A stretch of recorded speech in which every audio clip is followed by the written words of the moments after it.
How Successful People Grow by John C. Maxwell. Full audiobook by Bookshare.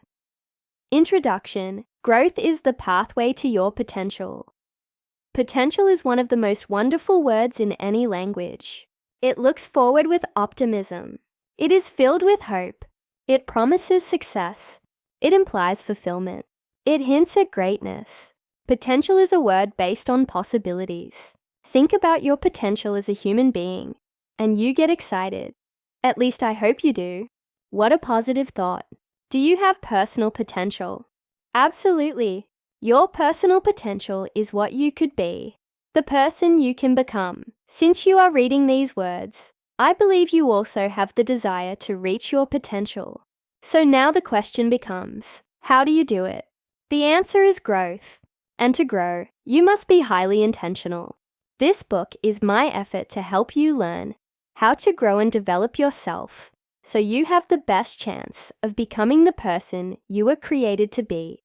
My desire is to help you develop the right attitude, learn more about your strengths, tap into your passion, become more in touch with your purpose, and develop your skills so you can be all you can be. What exactly do I mean when I write about growth? That will be as unique as you are. To discover your purpose, you need to grow in self-awareness. To become a better human being, you need to grow in character. To advance in your career, you need to grow in your skills. To be a better spouse or parent, you need to grow in relationships. To reach your financial goals, you need to grow in your knowledge about how money works. To enrich your soul, you need to grow spiritually. The specifics of growth change from person to person, but the principles are the same for every person. This book offers 15 ways for you to grow so that you can reach your potential. Each is a key that unlocks a door to a better future. You will have to put in the work to actually grow. My recommendation is that you tackle a chapter of this book every week. Discuss it with some friends. Do the application exercises at the end of each chapter. Keep a growth journal and incorporate what you're learning into your everyday life. You cannot change your life until you change something you do every day. If you keep learning and growing every day over the course of many years, you will be astounded by how far it will take you. Become an intentional learner. Growth doesn't just happen. How do you get better at what you do? How do you improve your relationships? How do you gain more depth and wisdom as a person? How do you gain insight? How do you overcome obstacles? Work harder? Work longer? Wait for things to get better? If you focus on goals, you may hit goals, but that doesn't guarantee growth. If you focus on growth, you will grow and always hit goals. Growth gap traps. If you have dreams, goals, or aspirations, you need to grow to achieve them. But if you're like most people, you have one or more mistaken beliefs creating gaps that keep you from growing and reaching your potential. Take a look at the following 8 misconceptions about growth that may be holding you back from being as intentional as you need to be. The assumption gap. I assume that I will automatically grow. When we are children, our bodies grow automatically. A year goes by and we become taller, stronger, more capable of doing new things and facing new challenges. I think many people carry into adulthood a subconscious belief that mental, spiritual, and emotional growth follows a similar pattern. Time goes by and we simply get better. We're like Charlie Brown in Charles Schulz's Peanuts comic strip, who once said, "I think I've discovered the secret of life. You just hang around until you get used to it." The problem is that we don't improve by simply living. We have to be intentional about it. No one improves by accident. Personal growth doesn't just happen on its own. And once you're done with your formal education, you must take complete ownership of the growth process, because nobody else will do it for you. If you want your life to improve, you must improve yourself. You must make that a conscious goal. The knowledge gap. I don't know how to grow. Many people learn only from the school of hard knocks. Difficult experiences teach them lessons the hard way. And they change, sometimes for the better, sometimes for the worse. The lessons are random and difficult. It's much better to plan your growth intentionally. You decide where you need or want to grow. You choose what you will learn, and you follow through with discipline, going at the pace you set. Think about what it is that you want to do. Whom do you want to be? Make a list of things that will help you reach that goal, and be that person. Is there something on that list you can do now? Today? Do it. When you start working actively toward your goal, you'll find that the door of personal growth opens a crack. Through that crack, you'll begin to see more growth opportunities everywhere. Your world begins to open up. You accomplish more. You learn more. Other opportunities begin to present themselves. The timing gap. It's not the right time to begin. Whether you feel prompted to or not, now is the time to start growing. The reality is that you will never get much done unless you go ahead and do it before you are ready. If you're not already intentionally growing, you need to get started today. If you don't, you may reach some goals, which you can celebrate, but you will eventually plateau. Once you start growing intentionally, you can keep growing and keep asking, what's next? 4. The mistake gap. I'm afraid of making mistakes. Growing can be a messy business. It means admitting you don't have the answers. It requires making mistakes. It can make you look foolish. Most people don't enjoy that. But that is the price of admission if you want to improve. If you want to grow, you need to get over any fear you may have of making mistakes. As author and professor Warren Bennis asserts, a mistake is simply another way of doing things. To become intentional about growing, expect to make mistakes every day and welcome them as a sign that you are moving in the right direction. The perfection gap. I have to find the best way before I start. Similar to the mistake gap is the perfection gap, the desire to find the best way to get started in a growth plan. That's what I thought when I started working on my personal growth. But what I discovered is that I had it backward. I had to get started if I wanted to find the best way. It's similar to driving on an unfamiliar road at night. Ideally, you'd like to be able to see your whole route before you begin. But you see it progressively. As you move forward, a little more of the road is revealed to you. If you want to see more of the way, then get moving. The inspiration gap.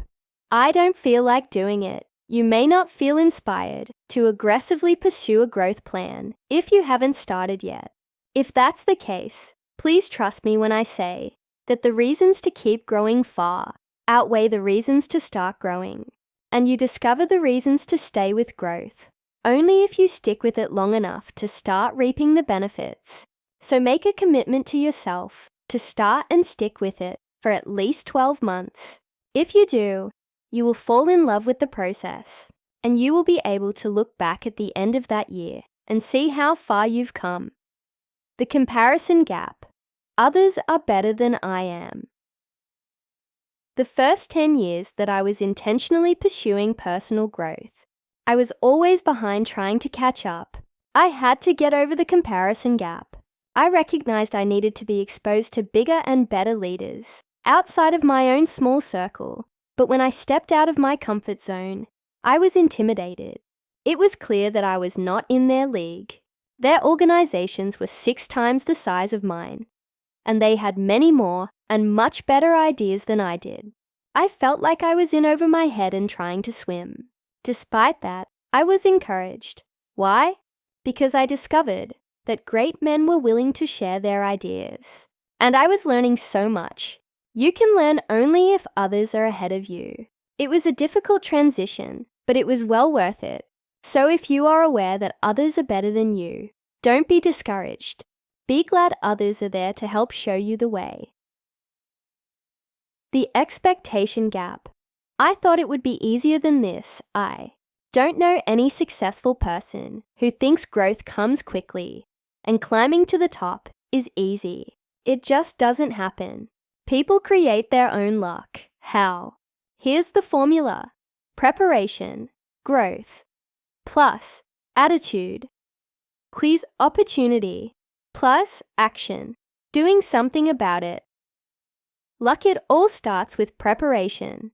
Unfortunately, that takes time. But here's the best news. As Jim Rohn said, you cannot change your destination overnight, but you can change your direction overnight. If you want to reach your goals and fulfill your potential, become intentional about personal growth. It will change your life, making the transition to intentional growth. The sooner you make the transition to becoming intentional about your personal growth, the better it will be for you, because growth compounds and accelerates if you remain active in pursuing it. Here's how to make the change. Ask the big question first. The first year that I engaged in intentional personal growth, I discovered that it was going to be a lifetime process. During that year, the question in my mind changed from how long will this take to how far can I go? That is the question you should be asking yourself right now. Not that you will be able to answer it. I started this growth journey 40 years ago, and I still haven't answered it. But it will help you set the direction, if not the distance. Where do you want to go in life? What direction do you want to go? What's the farthest you can imagine going?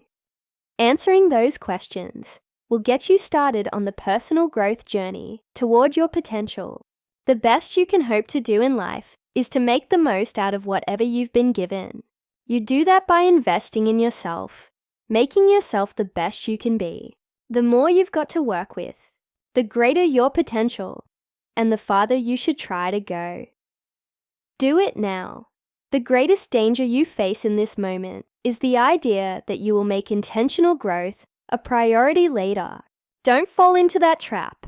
By starting to read this book, you've already begun the process. Don't stop there. Keep taking more steps. Pick a resource that will help you grow and begin learning from it today. Face the fear factor. We all have fears. But here's the good news. We also all have faith. The question you have to ask yourself is, which emotion will I allow to be stronger? Your answer is important because the stronger emotion wins. I want to encourage you to feed your faith and starve your fear. Change from incidental to intentional. Growth people tend to get into ruts in life. They get in an easy groove, and they don't try to break out, even when it's taking them in the wrong direction. After a while, they just get by. If they learn something, it's because of a happy accident. Don't let that happen to you. If that is the attitude you've developed, then you would do well to remember that the only difference between a rut and a grave is the length. If you want to reach your potential and become the person you were created to be, you must do much more than just experience life and hope that you learn what you need along the way. You must go out of your way to seize growth opportunities, as if your future depended on it. Why? Because it does. Growth doesn't just happen. Not for me, not for you, not for anybody. You have to go after it. How to become an intentional learner. Which of the growth gaps discussed in this chapter have caused you to neglect growing the way you perhaps could have?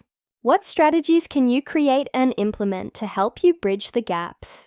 Write a specific plan for each gap that applies to you and take the first step of that plan today. Take a look at your calendar for the next 12 months. How much time have you specifically scheduled for personal growth? If you're like most people, your answer will be none. Rework your calendar so you have an appointment with yourself for personal growth every day, 5 days a week, 50 weeks a year. If you want to succeed, you need to do whatever it takes. Start now. No matter what time of day you're reading these words, make a commitment to start growing today. Give that first hour before you go to sleep tonight. Put in the time today and for the next 5 days. You probably won't feel like doing it. Do it anyway. Develop self-awareness. You must know yourself to grow yourself. If you want to grow to your potential, you must know yourself, your strengths and weaknesses, your interests and opportunities. You must be able to gauge not only where you've been, but also where you are now. Otherwise, you cannot set a course for where you want to go. And of course, every time you want to learn something, you must be able to take the new thing you've learned today and build on what you learned yesterday to keep growing. That's the only way to gain traction and keep improving yourself. Knowing yourself is like reading "You Are Here" on a map when you want to find your way to a destination. I've observed that there are really only 3 kinds of people when it comes to having direction in life. People who don't know what they would like to do. These people are often confused. They lack a strong sense of purpose. They don't possess a sense of direction for their lives. If they are growing, they are unfocused about it. They dabble. They drift. They can't reach their potential because they have no idea what to shoot for. Most people seem to fall into this category. I believe the main reason is that they don't know themselves as well as they should, and thus remain unfocused in their growth. People who know what they would like to do, but don't do it. These people are usually frustrated. Every day they experience the gap between where they are and where they want to be. Sometimes they aren't doing what they want because they worry that it will cause them to neglect other responsibilities, such as providing for their families. Sometimes they aren't willing to pay the price to learn, grow, and move closer to where they want to be. Other times, fear prevents them from changing course to pursue their passion. No matter what the reason, they too miss their potential. People who know what they would like to do and do it. The third kind of people know themselves, possess a strong sense of passion, are focused in purpose, grow in areas that help them move closer to their purpose, and do what they were created to do. The word that best describes them is fulfilled. Finding yourself and growing to your potential can be a bit of a catch-22. You have to know who you are to grow to your potential, but you have to grow in order to know who you are. So what's the solution? Explore yourself as you explore growth. How to find your passion and purpose. If you want to change and grow, then you must know yourself and accept who you are before you can start building. The way to start is to pay attention to your passions. Areas that may reveal your passion and purpose include career, faith, family, communication, and creativity. Here are 10 questions to help you start working through that process. These questions will help you know what to do and also give you a sense of how to start moving in the right direction. They will help you to target and eventually fine-tune your growth. Do you like what you're doing now? I am amazed by how many people I meet every day who don't like doing what they do for a living. Why do they do it? I understand the necessity of having to make a living. We've all done jobs we didn't love, but we don't have to stay there our whole lives, doing something we find unfulfilling. Is it a risk making a change from what you're currently doing to what you want to do? Of course, you might fail. You might find out that you don't like it as much as you expected. You might not make as much money. But isn't there also great risk in staying where you are? You might fail. You might get fired. You might take a pay cut. Or worst of all, you might come to the end of your life feeling regret for never having reached your potential or doing what you love. Which risk would you rather live with? 2. What would you like to do? There is definitely a direct connection between finding your passion and reaching your potential. When you tap into your passion, it gives you the E&E factor, energy and excellence. You will never fulfill your destiny doing work you despise. Passion gives you an advantage over others, because one person with passion is greater than 99 who have only an interest. Passion gives you energy. How do you know what you want to do? How do you tap into your passion? Listen to your heart. Pay attention to what you love doing. If you never figure out what you want to do, you will probably be frustrated all of your life. Knowing yourself and what you want to do is one of the most important things you'll ever do in this life. Can you do what you would like to do? One of the main keys to being successful and fulfilling your purpose is to understand your unique talents and to find the right arena in which to use them. Some people have an inherent ability to know who they are and who they're not. Others have to work hard to make those discoveries. Your goal should be to waste as little of your life as possible. There's a big difference between having a dream that propels you to achieve and pulling an idea out of thin air that has no connection with who you are and what you can do. You must have some kind of criteria for knowing if the desire you have matches the abilities you possess. Measure the difference between what you want and what you're able to do, what drives you and what satisfies you, and your values and those of the organization. Are you able to overcome those differences? 4. Do you know why you want to do what you would like to do? I believe it's very important, not only to know what you want to do, but also why you want to do it. I say that because motives matter. When you do things for the right reason, it gives you inner strength when things go wrong. Right motives help you to build positive relationships because they prevent hidden agendas and incline you to put people ahead of your agenda. Doing something for the right reasons also keeps life less cluttered and your path clearer. Not only is your vision clearer, but you also sleep well at night, knowing you're on the right track. Do you know what to do so you can do what you want to do? To move from what you're doing now to what you want to do is a process. Do you know what it will take? I believe it begins with awareness. You cannot change direction if you aren't aware that you're not headed where you want to go. Spend some time really thinking about where you're presently headed. If it's not where you want to go, then write out what steps you need to take to go where you desire to go, to do what you want to do.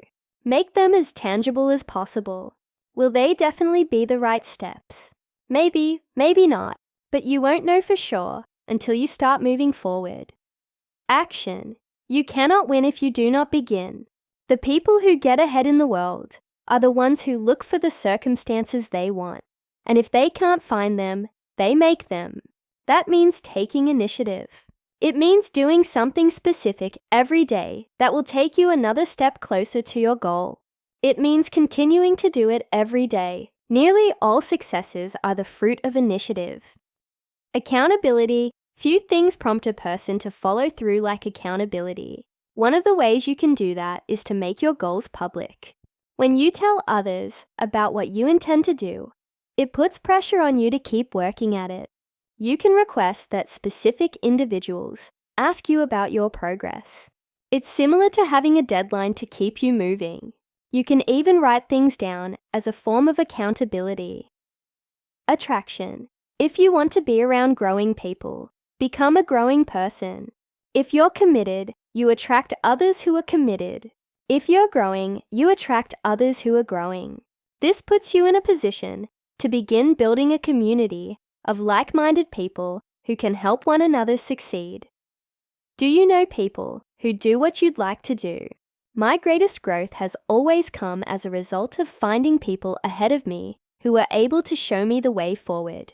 Some of them have helped me through personal contact, but most have helped through the books they've written. When I've had questions, I've found answers in their wisdom. If you have discovered what you want to do, start finding people who do what you want to do with excellence. Then do what you must to learn from them.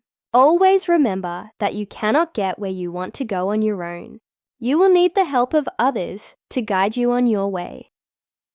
Should you do what you'd like to do with them?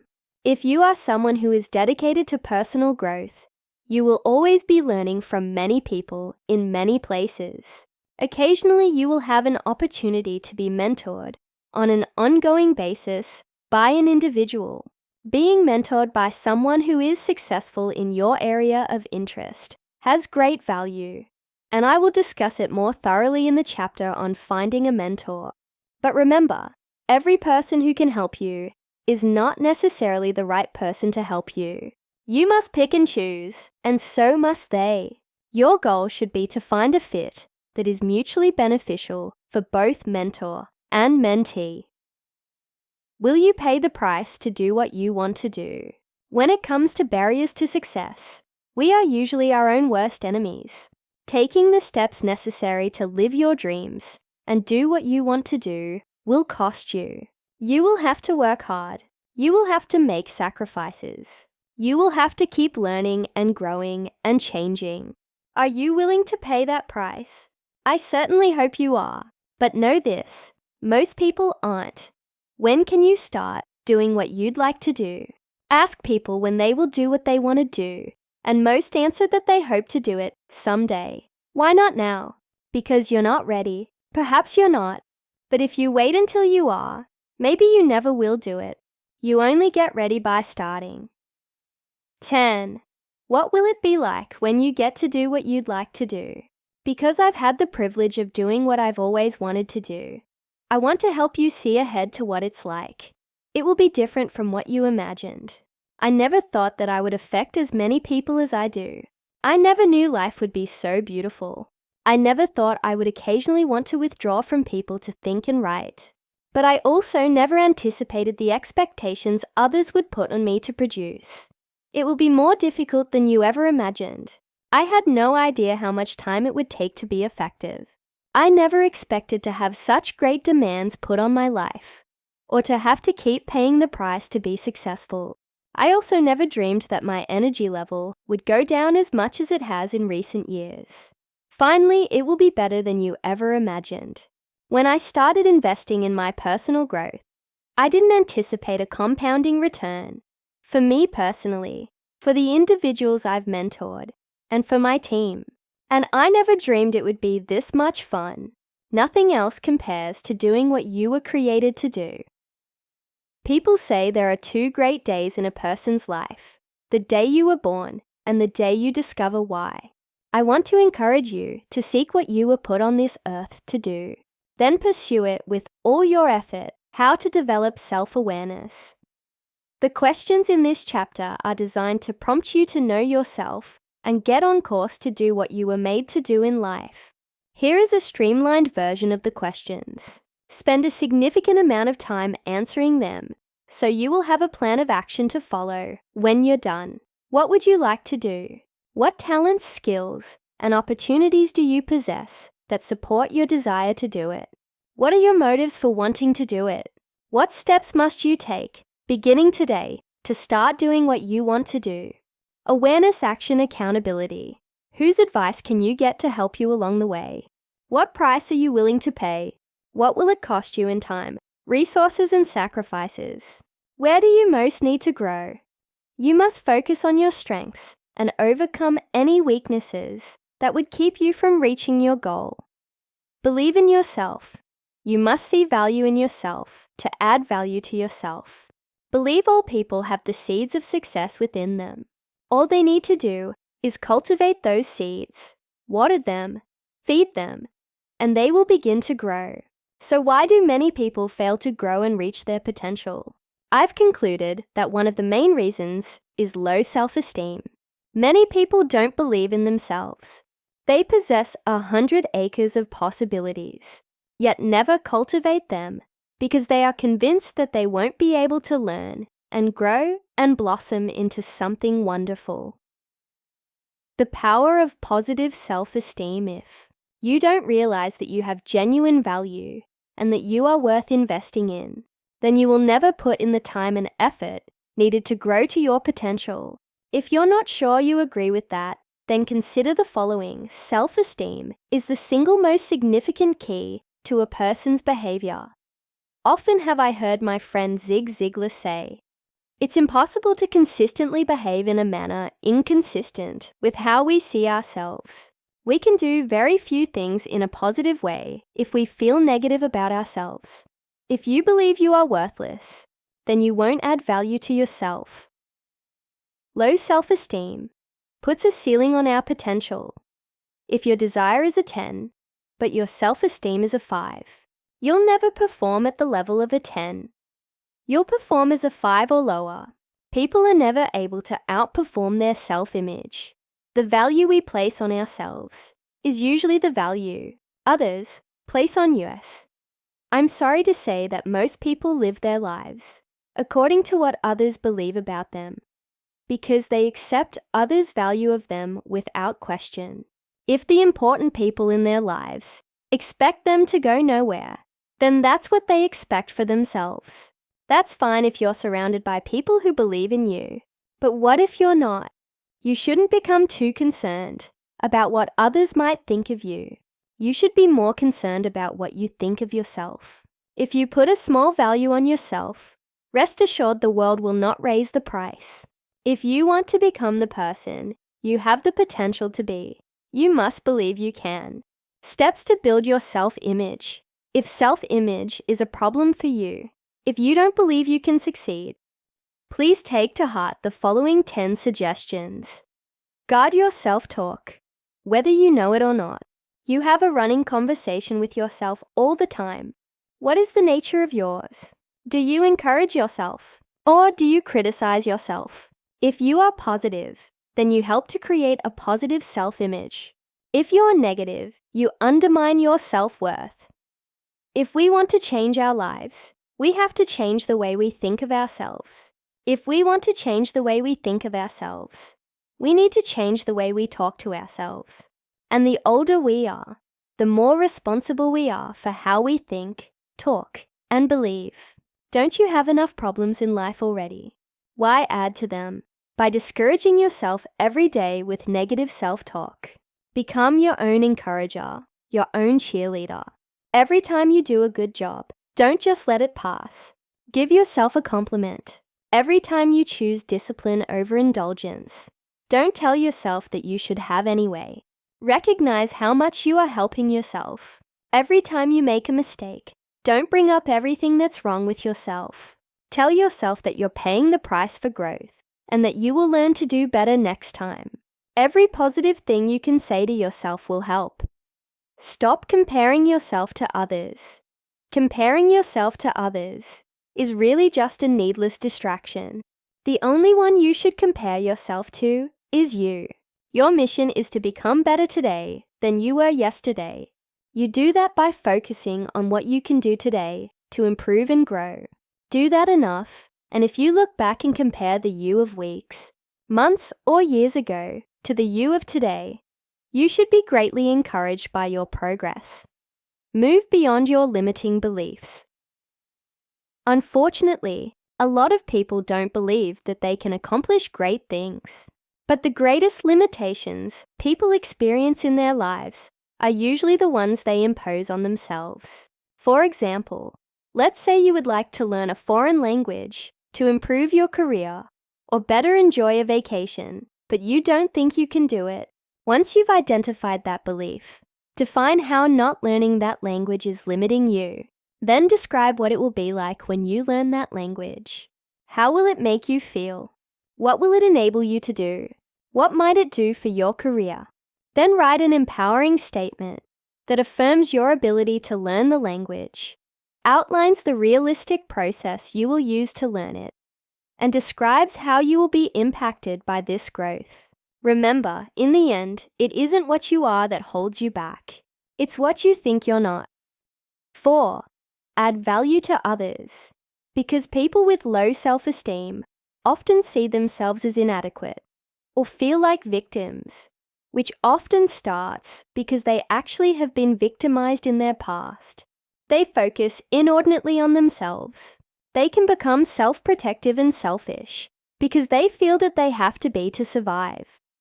If that is true of you, then you can combat those feelings by serving others and working to add value to them, making a difference, even a small one, in the lives of other people lifts one's self-esteem. It's hard to feel bad about yourself when you're doing something good for someone else. In addition to that, adding value to others makes them value you more. It creates a cycle of positive feeling from one person to another. Do the right thing, even if it's the hard thing. One of the best ways to build self-esteem is to do what's right. It gives a strong sense of satisfaction. And what happens whenever you don't do the right thing? Either you feel guilt, which makes you feel bad about yourself, or you lie to yourself to try to convince yourself that your actions weren't wrong or weren't that important. That does harm to you as a person and to your self-esteem. Being true to yourself and your values is a tremendous self-esteem builder. Every time you take action that builds your character, you become stronger as a person. The harder the task, the greater the character builder. You can actually act yourself into feeling good about yourself, because positive character expands into every area of your life, giving you confidence and positive feelings about everything you do. Practice a small discipline daily in a specific area of your life. If there is an area in your life that seems overwhelming to you, health, work, family, or something else, try chipping away at it a little bit every day instead of trying to tackle it all at once. Since your self-worth is based on the positive habits, actions, and decisions you practice every day, why not build your self-esteem and tackle your biggest problems at the same time? Don't fret or worry about it. Do something specific about it. Discipline is a morale builder. Boost yours by taking small steps that will take you in a positive direction. Celebrate small victories. This next suggestion is really a follow-up to the previous ones. When you do the right thing, or you take a small step in the right direction, what is your emotional response? What kinds of things do you tell yourself? Are your thoughts like these? Well, it's about time. I didn't do as much as I should have. That won't make a difference. It's hopeless. I'll never succeed. Or are they more like these? It's good that I did that. I did the right thing. Good for me. Every little bit helps. I'm that much closer to success. If your thinking runs more like the first list, then you need to change your thinking. Embrace a positive vision for your life, based on what you value. If you have a positive vision for your life, and you take action to fulfill that vision, then you will more readily recognize that your life matters. What do you value? What prompts you to see a positive vision for your life? If you don't have a vision, you are likely to be apathetic. However, if you tap into what you value and try to see what could be, it can inspire you to take positive action. And every positive action you take helps you to believe in yourself, which in turn helps you to take more positive action. Practice the one-word strategy. A couple of years ago, I read a book by Kevin Hall called Aspire, which really inspired me. One of my favorite passages in the book communicates something Kevin does to help people grow. The first thing I do when I'm coaching someone who aspires to stretch, grow, and go higher in life is to have that person select the one word that best describes him or her. Once that person does that, it's as if he or she has turned a page in a book and highlighted one word. Instead of seeing 300 different words on the page, the person's attention and intention is focused immediately on that single word, that single gift. What the individual focuses on expands. Why do I like this practice of picking one word? Because it tells you a lot about how you think about yourself. Try it. If you could pick only one word to describe yourself, what would it be? I hope it's positive. If it is, it will help you go in the right direction. If it's not, then you need to change your word. 10. Take responsibility for your life. We tend to get in life what we are willing to tolerate. If we allow others to disrespect us, we get disrespected. If we tolerate abuse, we get abused. If we think it's okay to be overworked and underpaid, guess what will happen? The changes you need to make may not be easy. They might not happen quickly. You might have to dig yourself out of a big hole. But you can do it, and it will be worth all the work you put into it. I wish I could sit down with you, hear your story, and encourage you specifically in your journey. If you've had a difficult time and you don't feel good about yourself, I want to tell you that you do have value. You matter. Your life can change, and you can make a difference. No matter what kind of background you have or where you come from, no matter what traumas you've suffered or mistakes you've made, you can learn and grow. You can become the person you have the potential to be. You just need to believe in yourself to get started. And every time you take a step, think a positive thought, make a good choice, practice a small discipline, you're moving one step closer. Just keep moving forward and keep believing. How to believe in yourself. Make a list of all of your best personal qualities. If you have positive self-esteem, then this will probably be easy for you. If you don't, you may need to spend days or weeks creating the list.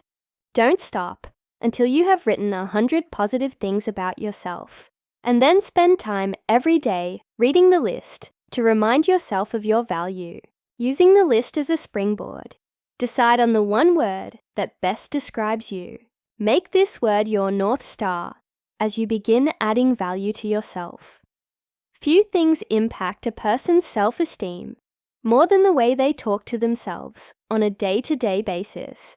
Are you aware of how you talk to yourself? Keep track by using your smartphone or carrying an index card so you can tally the number of times each day, this week, that you think something positive or negative about yourself. In addition, you can ask close friends or family members to tell you whether they think you see yourself in a favorable or unfavorable light. If you aren't doing so already, find a way to serve and add value to others on a weekly basis. Do something that uses your strengths, benefits others, and makes you feel good about yourself. Start small. If you're already serving, then do more. It's a good rule of thumb to give 1/10 of your time to serving and adding value to others. So, for example, if you work 40 hours a week, devote 4 hours to serving others. Set aside time to reflect. Learning to pause allows growth to catch up with you. There are many different ways of growing and an infinite number of lessons to be learned in life. But there are some kinds of growth that come to us only if we are willing to stop, pause, and allow the lesson to catch up with us. The power of pausing. If you're nearly as old as I am, you may remember an old slogan once used by Coca-Cola. They called Coke the pause that refreshes. That's what reflection is to someone who desires to grow. Learning to pause allows growth to catch up with you. Here are my observations concerning the power of the pause and how reflection can help you to grow. Reflection turns experience into insight. Over 2,000 years, people have been saying that experience is the best teacher. With all due respect, I have to disagree with that statement. Experience is not the best teacher.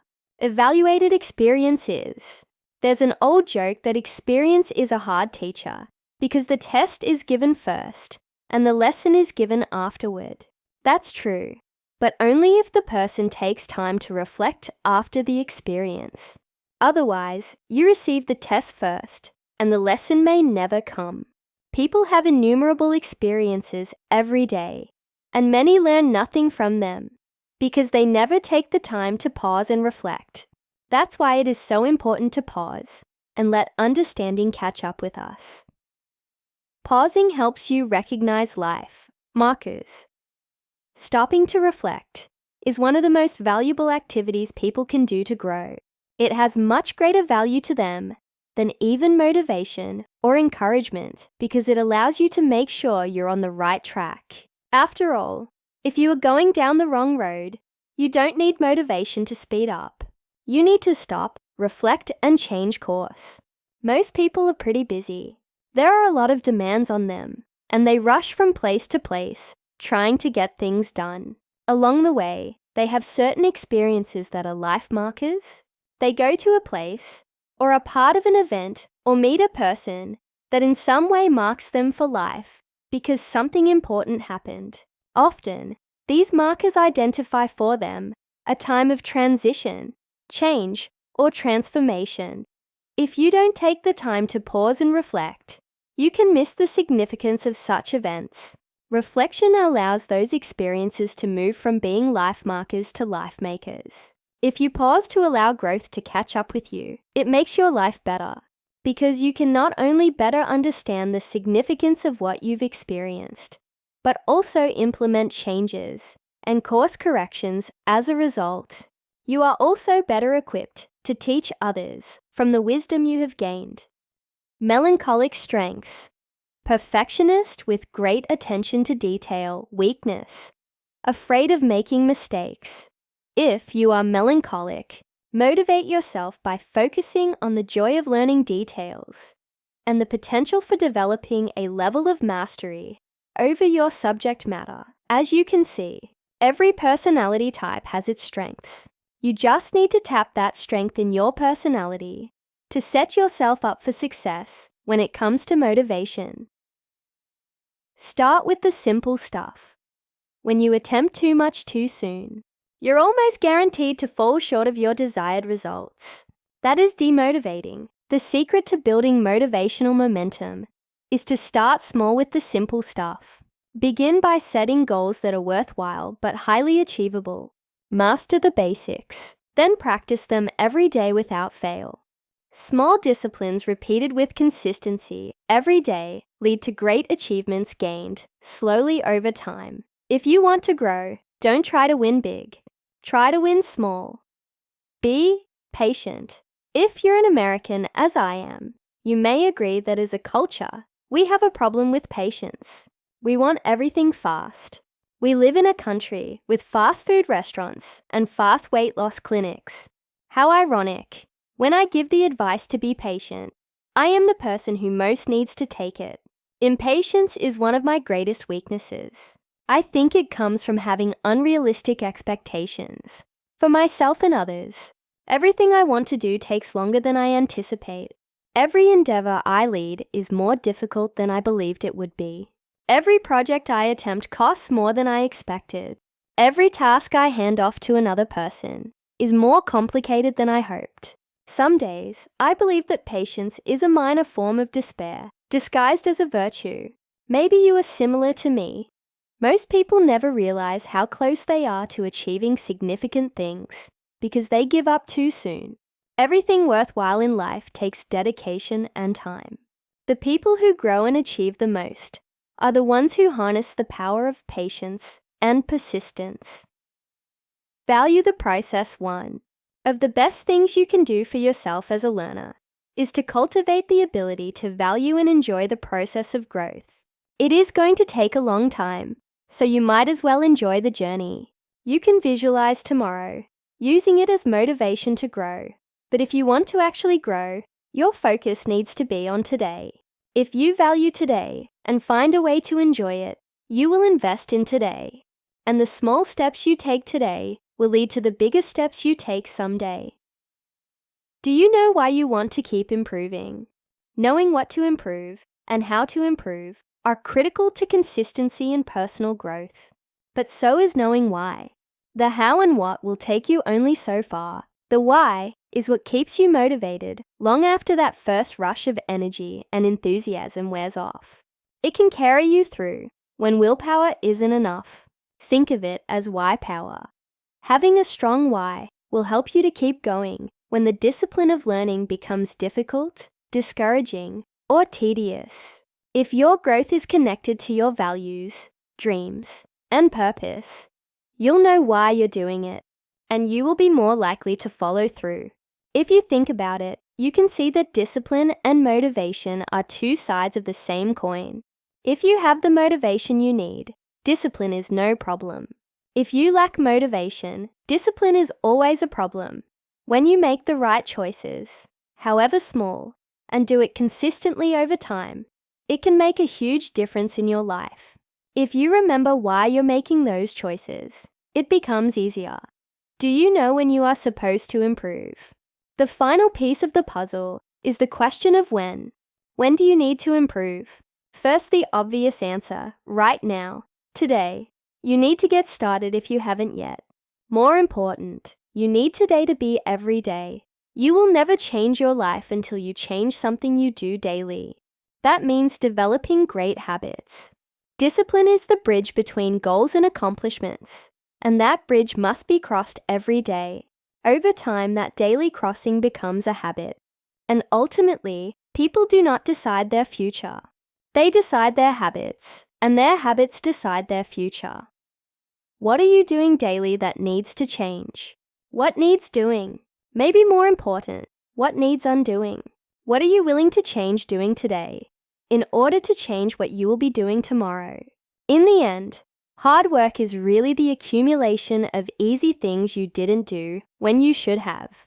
It's like diet and exercise. Everyone wants to be thin, but no one wants to make the right choices to get there. It's hard work when you've neither eaten right nor exercised day after day. However, if you make small right choices each day, day after day, you see results. Maybe it's time to stop setting goals. Consistency isn't easy. You must figure out what works for you, but I'll be glad to tell you what has worked for me.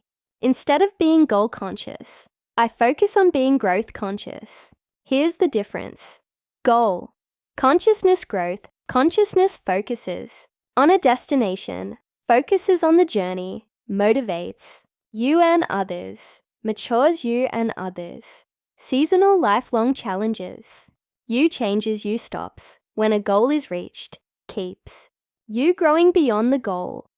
I am such a strong believer in people and in human potential, not only in others, but also myself, that I don't ever want to put a lid on it by setting long-term goals that are too small. I did that early in my career, and I realized it would limit me. If you can believe in yourself and the potential that is in you, and then focus on growth instead of goals, there's no telling how far you can grow. You just need to consistently put in the work as you keep believing in yourself. And never forget, motivation gets you going, but discipline keeps you growing. How to embrace daily discipline. Align your methods of motivation with your personality type. Use whatever personality profile you prefer to study your personality type. If you haven't used one before, then find one. Examples include Myers-Briggs Type Indicator, DISC, and Personality Plus. Once you have a good handle on what makes your personality type tick, then develop a daily growth system that is simple and plays to your strengths. It's difficult to remain engaged in anything if you have not found a way to value and appreciate the process. Make a list of everything you like about personal growth. If your list is very short, really work at it. Anything you can find as motivation will help you to develop better growth habits. The more whys you have for pursuing personal growth on a daily basis, the more likely you will be to follow through. Start compiling those whys. Think of immediate benefits as well as long-term ones.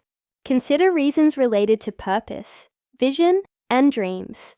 Think of how it will help you relationally, vocationally, and spiritually. Any reason to grow is a good reason as long as it's your reason. Seek out a positive environment. Growth thrives in conducive surroundings. I believe at some point during every person's lifetime, there comes a need to change environments in order to grow. That may seem obvious in the case of someone who grew up in a terrible situation or suffered abuse, but I also believe it's true, even for people who grow up in positive, nurturing environments.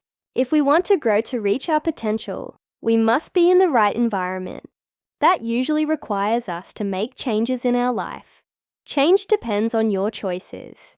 You've probably seen the phrase, growth, change. It's possible to change without growing, but it's impossible to grow without changing. One of the keys to making the right changes that allow us to grow is knowing the difference between a problem or challenge, which you can change, and a fact of life, which you cannot. For example, one day as a teenager, I looked into the mirror and came to a sudden realization. I was not a handsome guy. It was a fact of life. I couldn't change my face. What was I gonna do? I made a decision. I would change my attitude about it. I would smile. Did it change my face? No, not really. But it helped me to look better. Like me, you must deal with many facts of life. You cannot change where and when you were born. You cannot change who your parents are. You cannot change your height or your DNA, but you can change your attitude about them. You must do your best to live with them. A problem is different. A problem is something you can do something about. It's something you can grow through. How? Ironically, it begins with a similar first step, a change in attitude. When you change your attitude regarding a problem, you open up many opportunities for growth. When it comes to environment, I believe we need to make the following 6 choices to put ourselves in a better place for growth. Assess your current environment change. Just for the sake of change is not going to help you. If you are going to make changes, you must make sure they're the right ones. How do you do that? Start by assessing where you are now and why you want to change. One of the ways to judge whether you're growing and in a conducive growth environment is to discern whether you're looking forward to what you're doing or looking back at what you've done. If the future looks dull, routine, or confining, you may need to start looking to make changes. You may be able to intuitively sense if you are not in the kind of environment that is going to promote your growth. However, if you find it difficult to make that judgment about your situation, then you can approach it from another direction. You can ask yourself questions to help you understand who and what nurtures you personally, and then figure out whether or not you're getting those things. Here are the questions I ask. Are others ahead of me? Am I continually challenged? Is my focus forward? Is the atmosphere affirming? Am I often out of my comfort zone? Do I wake up excited?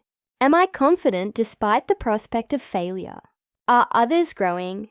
Is change welcomed? Is growth modeled and expected? The main idea is to know yourself and to assess whether you're getting what you need in your current environment. If you are, celebrate. If you're not, prepare yourself to make some hard choices. Change yourself and your environment. If you know that you need to make a major change to your environment, then there's something you must keep in mind. You must also determine to change yourself at the same time. Here's why. If you try to change yourself but not your environment, growth will be slow and difficult. Change your environment but not yourself. Growth will be slow and less difficult. Change your environment and yourself. Growth will be faster and more successful. By putting both together at the same time, you increase and accelerate your chances for success. As you consider changing yourself and your environment, think about the elements that the right kind of growth environment provide. The right soil to grow in. What nourishes me? Growth. The right air to breathe in. What keeps me alive? Purpose. The right climate to live in. What sustains me? People. They say that if you put a pumpkin in a jug, when it's the size of a walnut, it will grow to the size and shape of the jug and never get bigger. That can happen to a person's thinking. Don't allow that to happen to you. Change whom you spend your time with. According to research by social psychologist Dr. David McClelland of Harvard, the people with whom you habitually associate are called your reference group. And these people determine as much as 95% of your success or failure in life. It is not always comfortable, but it is always profitable to associate with people larger than ourselves. People with integrity, people who are positive, people who are ahead of us professionally, people who lift us up instead of knocking us down, people who take the high road, never the low, and above all, people who are growing. I highly recommend that you also find an accountability partner to take the growth journey with you. That person will help you to stick with your right decisions and help you avoid making wrong ones. A good accountability partner should love you unconditionally, desire your success, be mature, ask you agreed-on questions, help you when you need help. You cannot take the growth journey alone. Not if you want to reach your potential. The most significant factor in any person's environment is the people. If you change nothing else in your life for the better than that, you will have increased your chances of success tenfold. So think long and hard about whom you're spending the most time with. For wherever they are headed, so are you, Sai. Challenge yourself in your new environment. One of the most positive things about being in a growth environment is that it gives you room to embrace and expand your potential, but you must be intentional about finding and creating those growth opportunities. You must develop the habit and discipline of challenging yourself. One way to challenge yourself is by making your goals public. Few things push a person like a deadline and an audience. That doesn't mean that you will always reach your goals, but you will likely find that if you tell others about what you intend to do, you will work harder and in such a way that you won't be ashamed of your efforts, even if everyone is watching them. Another way to challenge yourself is to look for one major growth opportunity every week, follow through on it, and learn from it. Whether it's meeting with friends, scheduling a learning lunch with a mentor, or attending a conference or event in the area you want to grow in, always prepare by asking these 5 questions before the learning time. What are their strengths? This is where you'll learn the most. What are they learning now? This is how you can catch their passion. What do I need right now? This helps you to apply what you learn to your situation.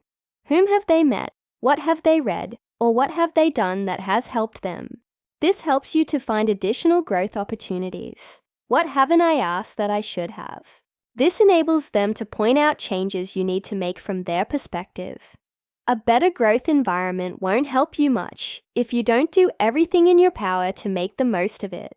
You must seize the growth opportunities you have and make the most of them by challenging yourself.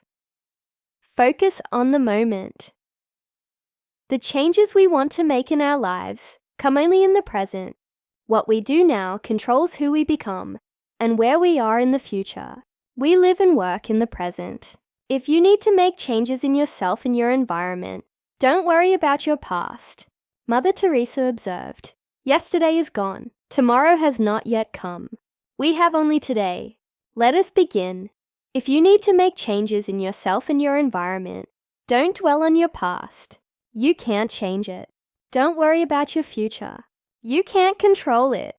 Focus on the current moment and what you can do now. 6. Move forward. Despite criticism, growth always comes from taking action.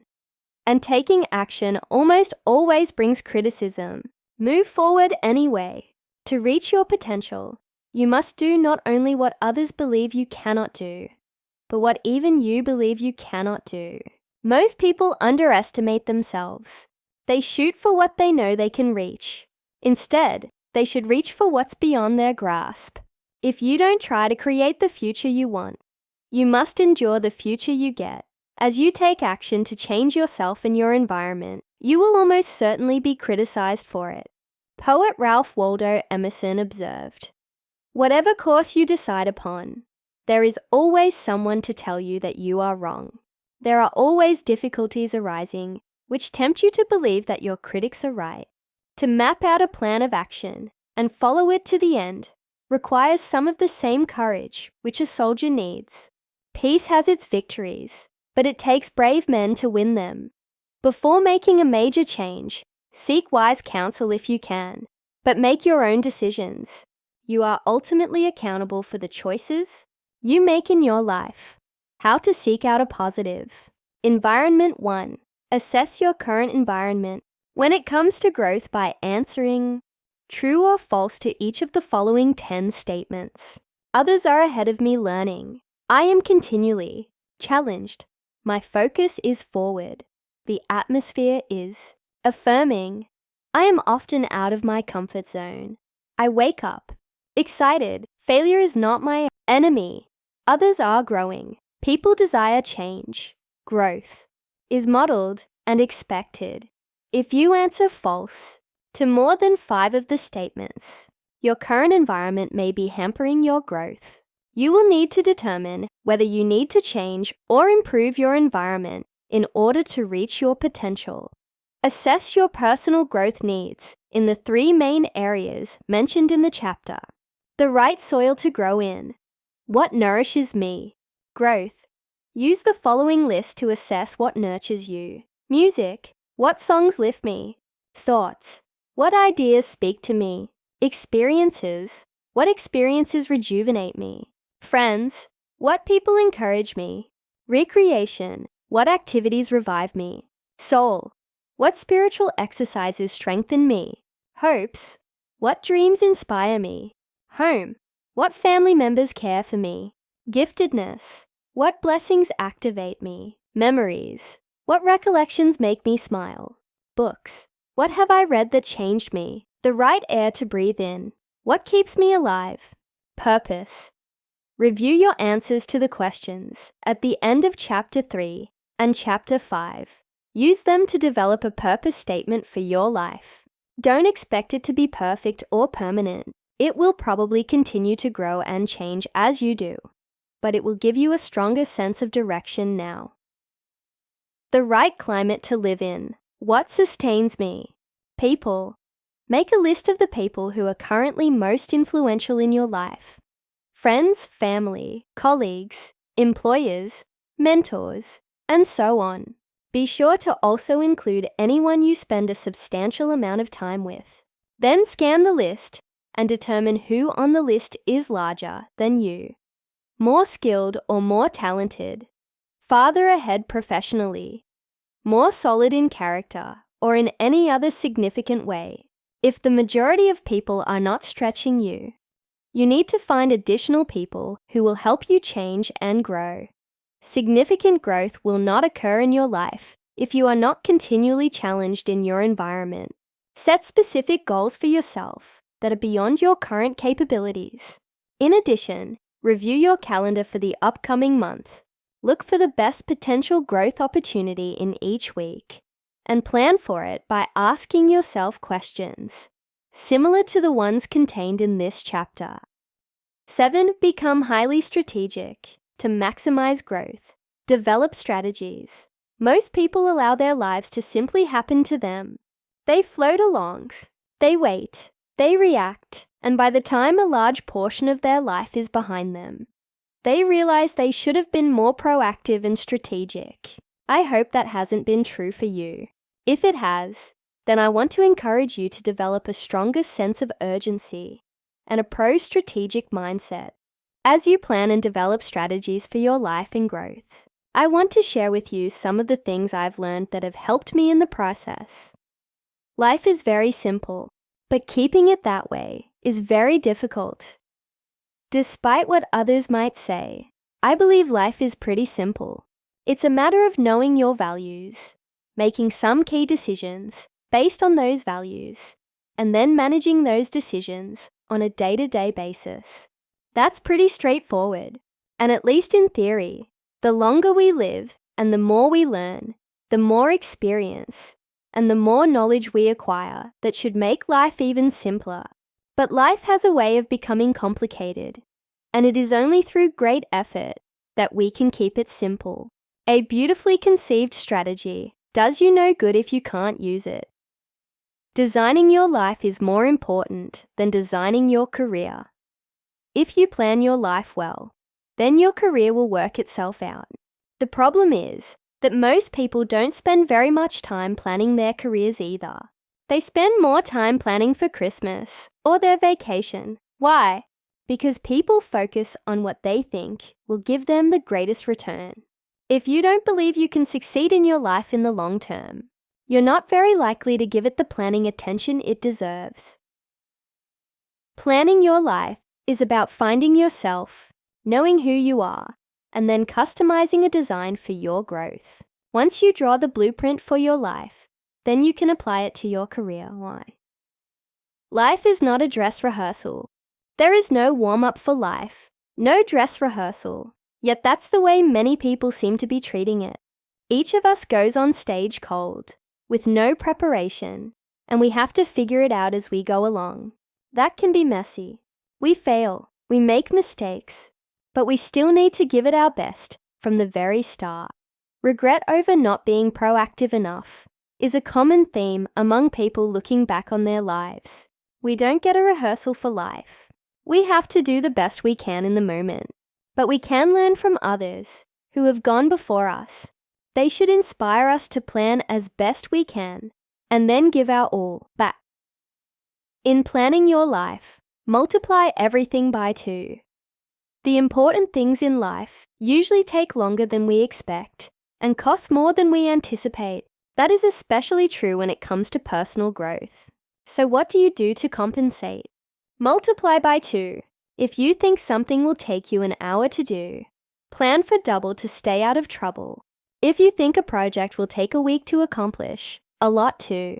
If you think a goal will require $1,000 to fund, set aside $2,000. 2 isn't a magic number. It just seems to work for me. I've found that multiplying everything by 2 infuses realism into my optimism. I think all people naturally desire for things to come to them quickly and easily, including personal growth. The secret isn't really to want more or want it faster. It's to put more time and attention into what you have and what you can do now. Give 3 times the effort and energy to growing yourself, and allow yourself to grow slowly and with deep roots. Remember that a squash vine or tomato plant grows in a matter of weeks, produces for several days or weeks, and then dies when the first frost comes. In comparison, a tree grows slowly, over years, decades, or even centuries. It produces fruit for decades, and if healthy, it stands up to frost, storms, and drought. As you develop strategies for growth, give yourself the time and resources you need. Whatever amounts seem reasonable to you, multiply them by 2. That practice will help to keep you from becoming discouraged and giving up too soon. To develop strategies, depend on systems. Most accomplishments in life come more easily if you approach them strategically. Rarely does a haphazard approach to anything succeed, and even the few times a non-strategic approach to achievement comes to fruition, it's not repeatable. So how do you accomplish something strategically on a consistent basis? By creating and using systems. What is a system?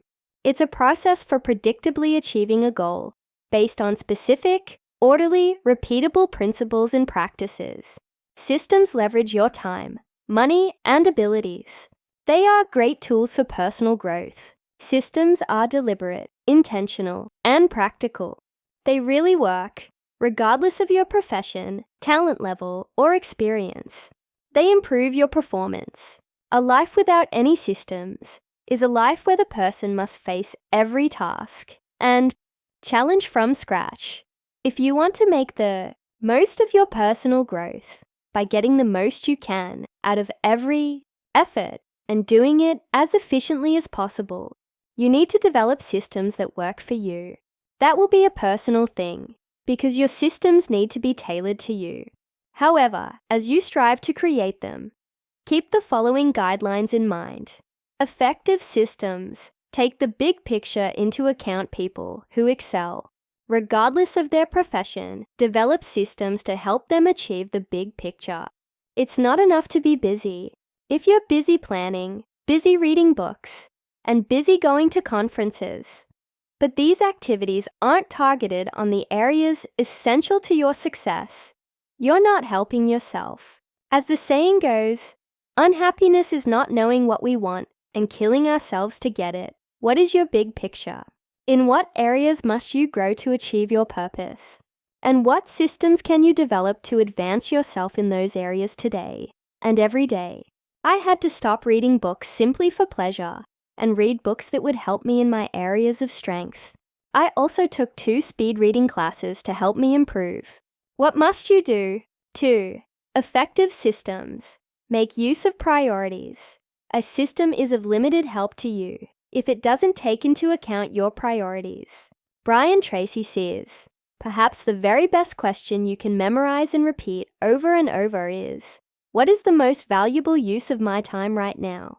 Your answer to that question should shape any system you create for yourself.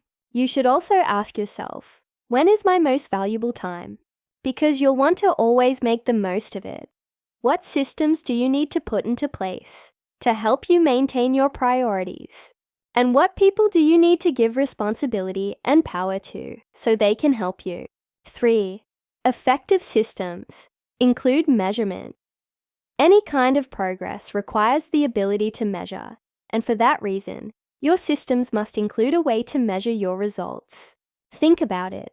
Where would business people be if they had no way of measuring their profits? Where would sales and marketing people be if they had no idea how many leads turned into sales, or how many people responded to advertising? Where would sports teams be if they never knew the score of the game? Measurement is key to improvement. In fact, measurement itself can even create improvement. Researchers who conducted experiments in productivity at the Hawthorne Works plant outside Chicago in the 1930s discovered that when people knew their work was being measured, their productivity increased. Researchers called that the Hawthorne effect. Measurement enables you to set goals, evaluate progress, judge results, and diagnose problems. If you want to stimulate your growth progress and evaluate the results, build measurement into your systems. Effective systems include application.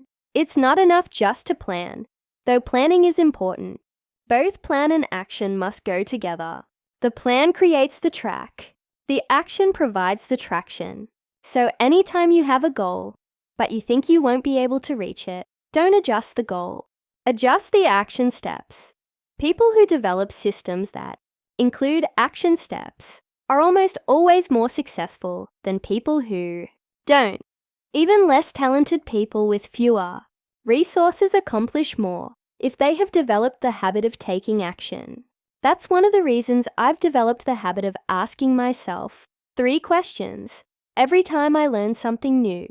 Where can I use this? When can I use this? Who needs to know this? This has become a discipline in my life, so I always have a bias toward action when I learn something new. Effective systems employ organization. Time has a way of getting away from most people, yet time is what life is made of. Everything we do requires time, yet many people take it for granted. How you spend your time is more important than how you spend your money. Money mistakes can be corrected, but once time has passed, it's gone forever. Being organized gives a sense of power. When you know your purpose and priorities, and you have ordered your day, week, or year according to them, you have a clarity of thought that strengthens everything you do. You develop an efficiency that helps you to follow through on everything you do. There are few things like it. Make sure your systems make you as organized as you can possibly be. Effective systems promote consistency. If you want to succeed in the long run, you must learn to be consistent, day in and day out, week in and week out, year in and year out. You will never change your life until you change something you do daily. The secret of your success is found in your daily routine. So any system you develop needs to promote consistency, and you must follow it consistently. What does it take to develop consistency? A system and the discipline to follow through. Most efforts at consistency are not so exciting. Every now and then, I get requests from people who say they want to spend the day with me. I think they would be very disappointed by how boring my average day is. I'm up early and spend hours at my desk. In the afternoon, I exercise and take care of people-related responsibilities, and I usually go to bed by 10 some. It's not exciting, but it is consistent, and it's a system that works for me. As you seek to develop strategies to maximize your growth, you should also seek out principles that have stood the test of time. Don't try to simply adopt someone else's practices as your own. Customize them to yourself. Use them to build your strengths and reach your goals. And remember that, as Jim Rohn said, if you go to work on your goals will go to work on you. If you go to work on your plan will go to work on you. Whatever good things we build end up building us. That's why you need to become highly strategic. How to become highly strategic. 1. Take some time to assess which areas in your life receive the most of your strategic planning time. Here is a list of areas to get you thinking. Add others that apply to you. Career, faith, family, health, hobby, marriage, personal growth, vacation. Have you been strategic in your approach to designing strategies and systems for your life? If not, why not? If so, where have you placed the most emphasis? Does your past behavior line up with what you say your priorities are? How would you like them to be? 2. Begin developing or refining systems for yourself that will maximize your time and increase your efficiency. Brainstorm a list of areas where you desire to improve, are experiencing a problem, or sensing an opportunity. Try to create a system to help you for each. As you design them, make sure that each takes into account the following. The big picture. Will the system help you reach your big picture goals? Your priorities. Is the system consistent with your values and commitments?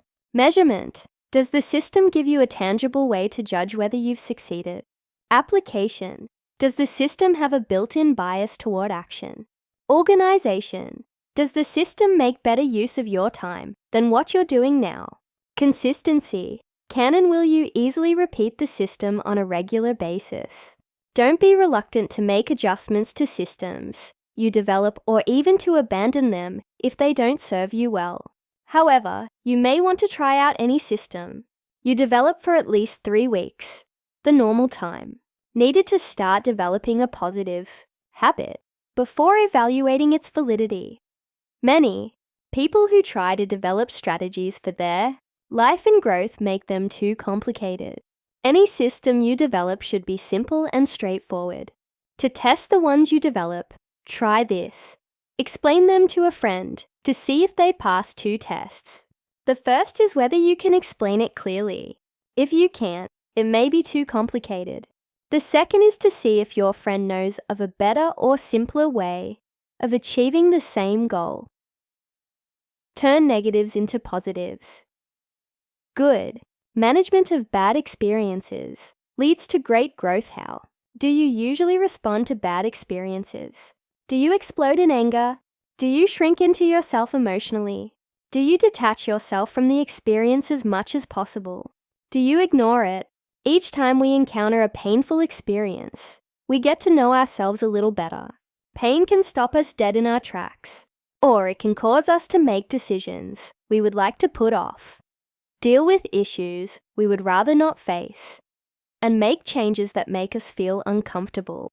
Pain prompts us to face who we are and where we are. What we do with that experience defines who we become. What I know about bad experiences. What separates people who thrive from those who merely survive? I believe it's how they face their problems. I've never known anyone who said, "I love problems," but I've known many who have admitted that their greatest gains came in the middle of their pain. Here's what I know about bad experiences. Everyone has them. Life is filled with ups and downs. The problem is that what most of us want is ups and ups. That's not possible.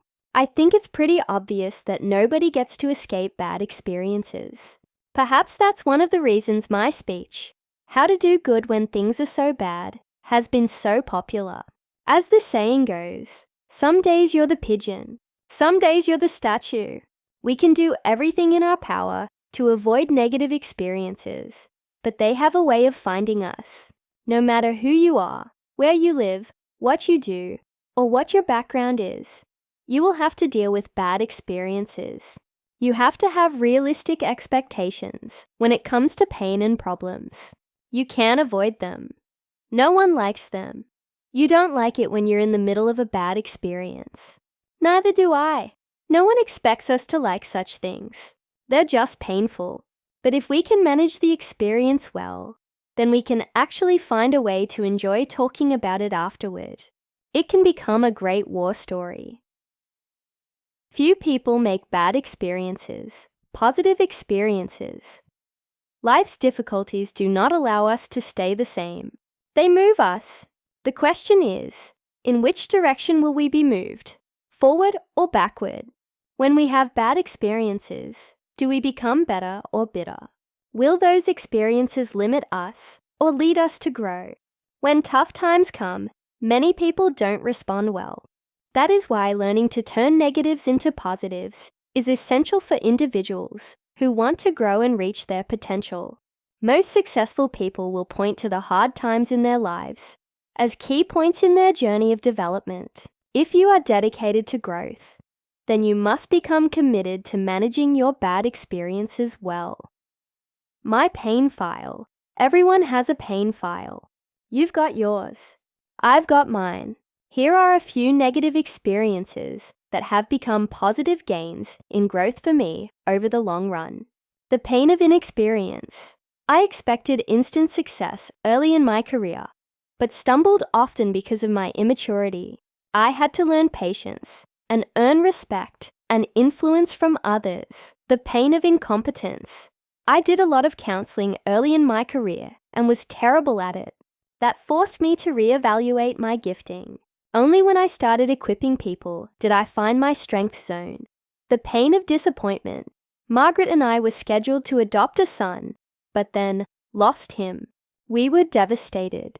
6 months later, we adopted our son Joel, who is a great joy in our lives. The pain of conflict. One church I led experienced a split in the congregation, and some people left the church. That experience made me dig deeper as a leader. The pain of change. Early in my career, I changed organizations. That meant I had to start over. Though difficult, it afforded me many opportunities. The pain of bad health. My heart attack at age 51 was excruciating. It was also an eye-opener.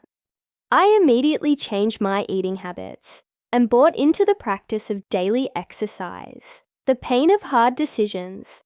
Wanting everyone to be happy and making tough decisions were incompatible tasks.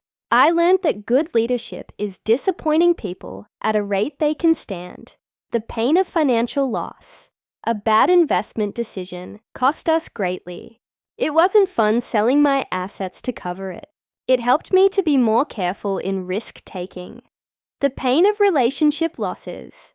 Striving to reach my potential has separated me from friends who had no desire to grow. As I developed new friendships, I learned to build relationships with growing people who wanted to take the journey with me. The pain of not being number one. In one job, I followed a wonderful founding pastor who was greatly loved as a leader. I was never as loved or respected by some people as much he was. That taught me humility. The pain of traveling. My career has kept me on the road. It taught me to value my family and motivated me to make the most of our time together. The pain of responsibility. Leading organizations and having many people depend on me has required me to think of others' well-being, continually create new content, keep my calendar full, and constantly meet demanding deadlines. This has been very tiring, but it also has taught me a lot about priorities and self-discipline. What have all these painful experiences taught me? To let my discomfort be a catalyst for my development. Growth is the best possible outcome for any negative experience. How to turn your pain into gain. If you want your bad experiences to keep you not only from doing the same silly things, but to also lead to significant growth, I suggest that you embrace the following 5 actions. Choose a positive life stance. Life stance is a term used to describe people's overall frame of reference, the set of attitudes, assumptions, and expectations people hold about themselves, other people, and the world in general. It comprises, for instance, people's attitudes toward money, assumptions about their health, and expectations for their children's future. The product of any person's life stance is their overall way of looking at things, whether they tend to be optimistic or pessimistic, cheerful or gloomy, trusting or suspicious, friendly or reserved, brave or timid, generous or stingy, giving or selfish. If you can maintain a positive life stance, you put yourself in the best position to manage bad experiences and turn them into positive growth. Family therapy pioneer and author Virginia Satir observed, "Life is not the way it's supposed to be. It's the way it is. The way you cope with it is what makes the difference. You cannot control much of what happens to you in life. However, you can control your attitude. And you can choose to rise above your circumstances and refuse to allow negative experiences to undermine who you are and what you believe. I have come to adopt a positive life stance because I believe it gives me the best chance to succeed, while putting me in the best position to help others succeed. To a large degree in life, you get what you expect. Not always, but most of the time. So why would I want to expect the worst? 2. Embrace and develop your creativity. The people who make the most of bad experiences are the ones who find creative ways to meet them. They see possibilities within their problems. I believe that creativity begins at the end of your comfort zone. When you feel the pain of bad experiences, creativity gives you the opportunity to turn that pain into gain. The secret to doing that is to use the energy that comes from either adrenaline or anger and use it to solve problems and learn lessons when you have a bad experience. Instead of letting it discourage you or make you angry, try to find a way to let it prompt your creativity. Embrace the value of bad experiences. It's always easier to see something positive in a negative experience long after it happens. It's difficult to meet the negative experience in the moment with a positive mindset. However, if you can do that, you will always be able to learn something from it. Where there is no struggle, there is no progress. Facing difficulties is inevitable. Learning from them is optional. Whether you learn is based on if you understand that difficulties present opportunities to learn and treat them accordingly. Make good changes.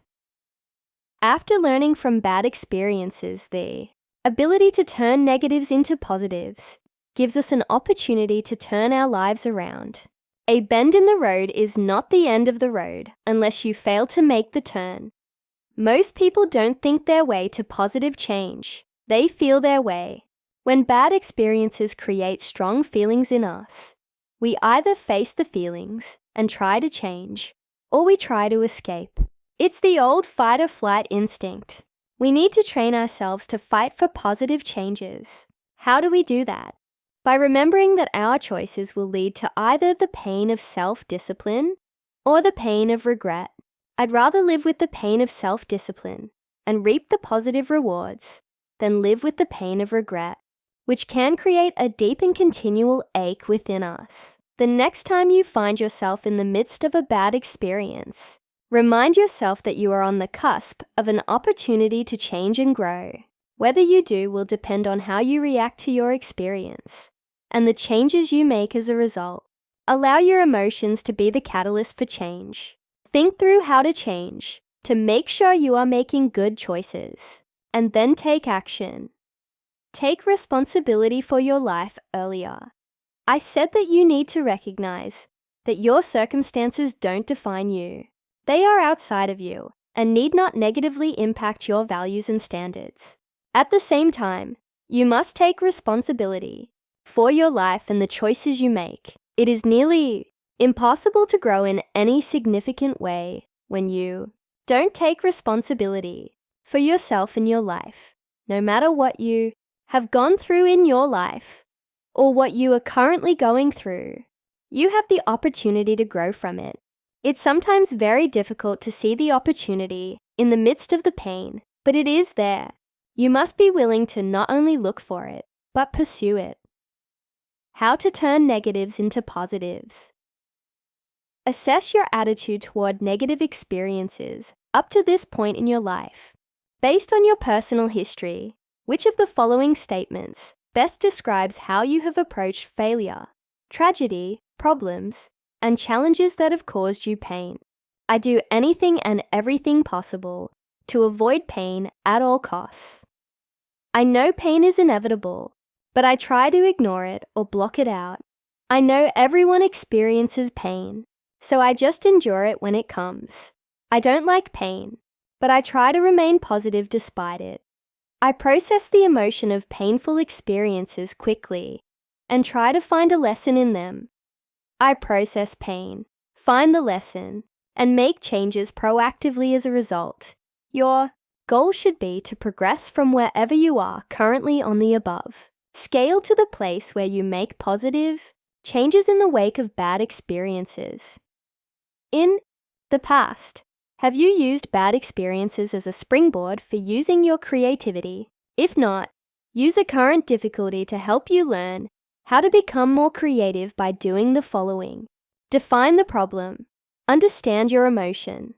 Articulate the lesson. Identify a desired change. Brainstorm numerous pathways. Receive others' input. Implement a course of action. Remember, if you always do what you've always done, you'll always get what you've always gotten. If you want to arrive at a new destination, you need to take a new path. No insight, no matter how profound, has value to you unless it is attached to changes that you will make based on what you've learned. Personal development requires a bias toward action. Spend some time recalling the last 5 bad experiences you've had in your life. Write down each experience, along with what, if anything, you learned from it. Then evaluate whether you decided to make changes based on what you learned and rate yourself on how well you did at implementing those changes in your life. Once you've assessed each bad experience, give yourself a grade from A to F on how well you managed those experiences. If you haven't been an A or B student, you need to use the steps listed above to become better at the process. Grow from the inside out character. Growth determines the height of your personal growth. It comes as little surprise that people want to work with people of good character. No one likes to work with unreliable people. But before you or I work with any other person or follow any other leader, whom do we have to rely on every day? Ourselves. That's why character is so important. If you cannot trust yourself, you won't ever be able to grow. Character growth determines the height of your personal growth. And without personal growth, you can never reach your potential. Good character, with honesty and integrity at its core, is essential to success in any area of life. Without it, a person is building on shifting sand. Most people focus too much on competence and too little on character. How often does a person miss a deadline because he didn't follow through when he should have? How many times do people get lower grades on tests than they could have because they didn't study as much as they should have? How frequently do people fail to grow? Not because they didn't have time to read helpful books, but because they chose to spend their time and money on something else that was less worthwhile. All of those shortcomings are the result of character, not capacity. Character growth determines the height of your personal growth. That's why you need to grow from the inside out, rungs. On my character ladder, climbing the ladder of character is something that I have always had to do intentionally. It doesn't just happen for me. It probably doesn't just happen for you either. It's taken me decades to develop the right mindset and learn what rungs need to be in place in order for me to improve. Here are the ones on my character ladder that have empowered me to climb higher. Perhaps they will also help you to climb. I will focus on being better on the inside than on the outside. Character matters. I believe it is a normal human desire to be concerned about how we look on the outside. There's nothing wrong with that. What can get us in trouble is worrying more about how we look on the outside than about how we really are on the inside. Our reputation comes from what others believe about our outside. Our character represents who we are on the inside. And the good news is that if you focus on being better on the inside than on the outside, over time you will also become better on the outside. Why do I say that? The inside influences the outside. What we believe really matters. We reap what we sow. What we do or neglect to do in the privacy of our daily lives impacts who we are. If you neglect your heart, mind, and soul, it changes who you are on the outside as well as on the inside. Inside victories precede. Outside ones if you do the things you need to do when you need to do them. Then someday, you can do the things you want to do when you want to do them. In other words, before you can do, you must be. I have often observed people who seem to be doing all the right things on the outside, yet they were not experiencing success. When that happens, I usually conclude that something is wrong on the inside and needs to be changed. The right motions outwardly with wrong motives inwardly will not bring lasting progress. Right outward talking with wrong inward thinking will not bring lasting success. Expressions of care on the outside with a heart of hatred or contempt on the inside will not bring lasting peace. Continual growth and lasting success are the result of aligning the inside and the outside of our lives. And getting the inside right must come first, with solid character traits that provide the foundation for growth. Our inside development is totally within our control. We often cannot determine what happens to us, but we can always determine what happens within us. When we fail to make the right character choices within us, we give away ownership of ourselves. We belong to others, to whatever gains control of us, and that puts us in a bad place. How can you ever reach your potential and become the person you can be if others are making your choices for you? The rungs on my character ladder have come as the result of hard-fought personal choices. They were not easily made, and they are not easily managed. Every day there is a battle from the outside for me to compromise or surrender them. Regretfully, there have been times when I have. But whenever that's happened, I have diligently gone after them to return them to their respectful place inside of me. 2. I will follow the golden rule. People matter, following the golden rule. Do unto others as you would have them do unto you is a wonderful character builder. It prompts you to focus on other people. It leads you to be empathetic. It encourages you to take the high road. And if you stick to it, especially when it's difficult, you can't help but become the kind of person others want to be around. After all, in the end, in all of our relationships, we are either pluses or minuses in the lives of others. The golden rule helps us to remain a plus. I will teach only what I believe. Passion matters. When I was first starting out in my career, there were a few things I taught that I didn't buy into 100%. I'm not talking about things that are clearly right or wrong. I'm talking about subjective things that are a matter of opinion. But as soon as I spoke about them, I regretted it. Do you know what they call a speaker who teaches what he doesn't believe? A hypocrite. So early on, I vowed to teach only what I believe. And that has benefited me, not only in the area of integrity, but also in the area of passion. Borrowed beliefs have no passion, therefore no power. Some of the things I was passionate about 30 years ago, I'm still just as passionate about today. Individuals who lack principles and passion become bland, colorless people. I don't ever want to become one of those. I bet you don't want to either. I will value humility above all virtues. Perspective matters. I think anyone who is honest with himself realizes that he falls short of where he could and should be in life. Contrary to what Tom Hanks says, as Forrest Gump, life is not a box of chocolates. It's more like a jar of jalapenos. What we do today might burn our butts tomorrow. We don't intend to make mistakes and to fall short, but we do. We're all just one step away from stupid. So how do we keep from taking that step? Remember the big picture.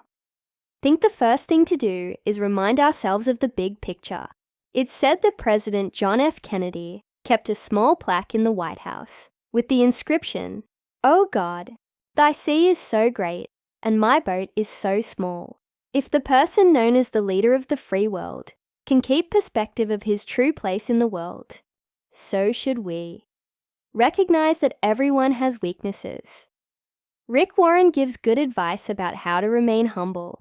He suggests admitting our weaknesses, being patient with others' weaknesses, and being open to correction.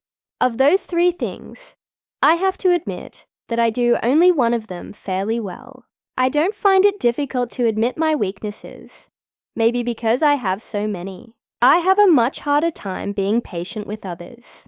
I am constantly having to remind myself to extend grace to others, and in order to be more open to correction, I never assume that I will not mess up.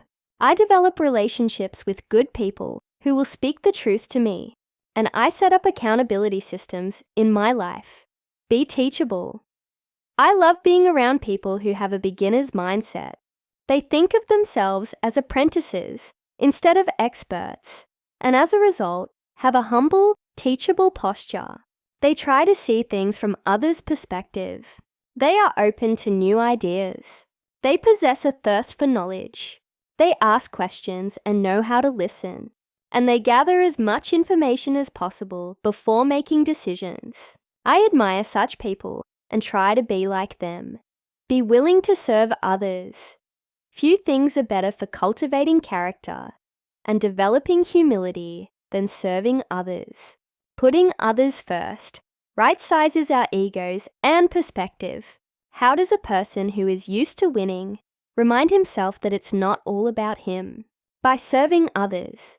For me, service starts with Margaret and the rest of my family. Also, beginning in 1997, I've selected a handful of individuals every year whom I can try to serve without receiving anything in return. And I also look for ways to serve my team, since they work so hard to serve me and our vision every day. Be grateful. Everything we do, every accomplishment we have, every milestone we pass has come in part because of the efforts of others. There are no self-made men or women. If we can remember that, we can be grateful. And if we are grateful, we are more likely to develop good character than if we aren't. Confucius asserted, "Humility is the solid foundation of all the virtues." In other words, it paves the way for character growth, and that sets us up for personal growth. These things are definitely connected. I will strive to finish well. Faithfulness matters. The final rung on my character ladder is the determination to keep building character and living at the highest standard until the day I die. I am endeavoring to do that by doing the right thing and becoming a better person every day. To do the right thing, I don't wait to feel like it. I recognize that emotion follows motion. Do the right thing and you feel right. Do the wrong thing and you feel bad. If you take control of your behavior, your emotions will fall into place. If we focus on personal character, we make the world a better place. If we do that our entire lives, we've done the best thing we can do to improve our world. The stronger your character, the greater your growth potential. If we desire to grow and reach our potential, we must pay more attention to our character than to our success. We must recognize that personal growth means more than expanding our minds and adding to our skills. It means increasing our capacity as human beings. It means maintaining core integrity, even when it hurts. It means being who we should be, not just being where we want to be. It means maturing our souls. Physician and author Orison Swett Marden once described a successful person by saying, "He was born mud and died marble." This gives us an interesting metaphor to use, to look at various lives. Some people are born mud and remain mud. Sadly, some are born marble and die mud. Some are born mud, dream of marble, but remain mud. But many persons of high character have been born mud and died marble. Isn't that a wonderful thought?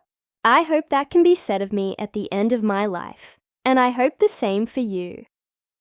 How to grow from the inside out. 1.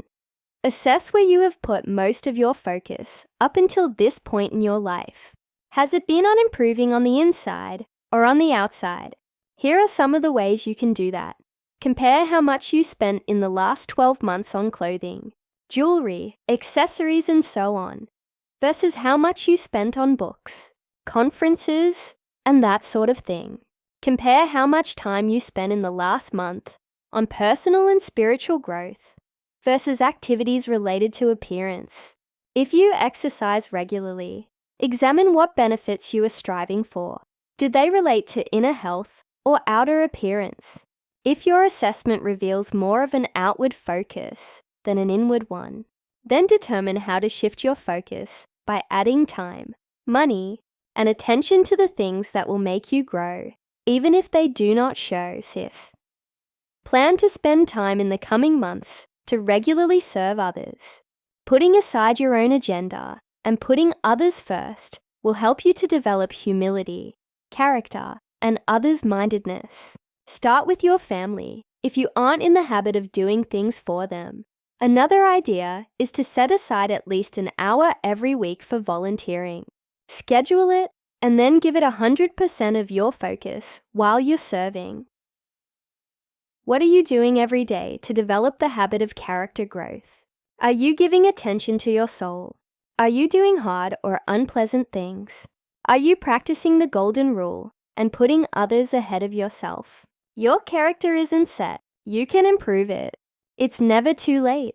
You can change who you are and your overall potential by becoming a better person.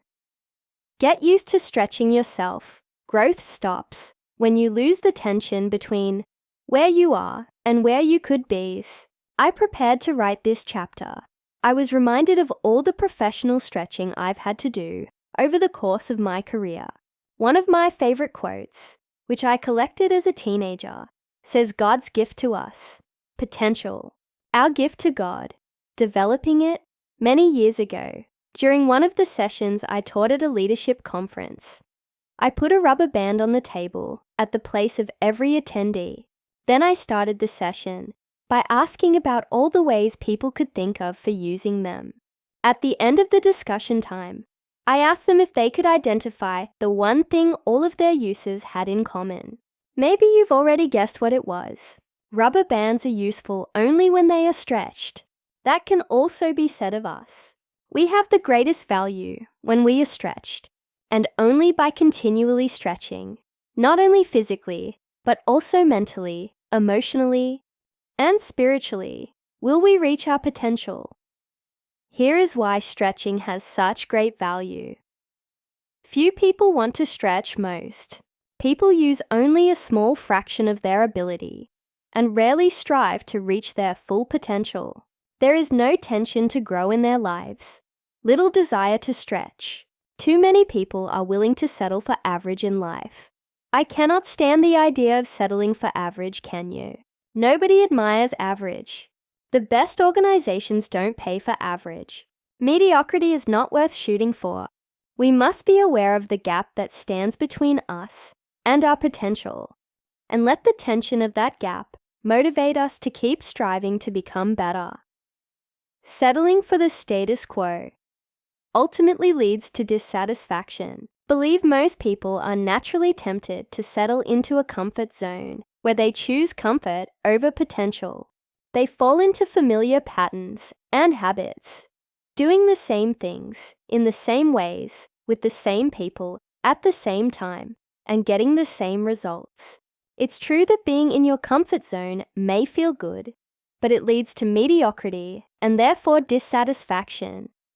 If you have ever settled for the status quo and then wondered why your life isn't going the way you'd hoped, then you need to realize that you will only reach your potential if you have the courage to push yourself outside your comfort zone and break out of a mindset of mediocrity.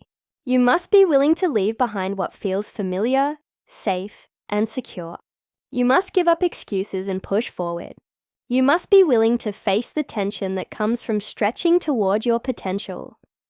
Stretching always starts from the inside out. Most people have a dream. For some, it's on the tip of their tongue, and for others, it's buried deep in their hearts. But everyone has one. However, not very many people are pursuing it. What is stopping them? For that matter, what is stopping you?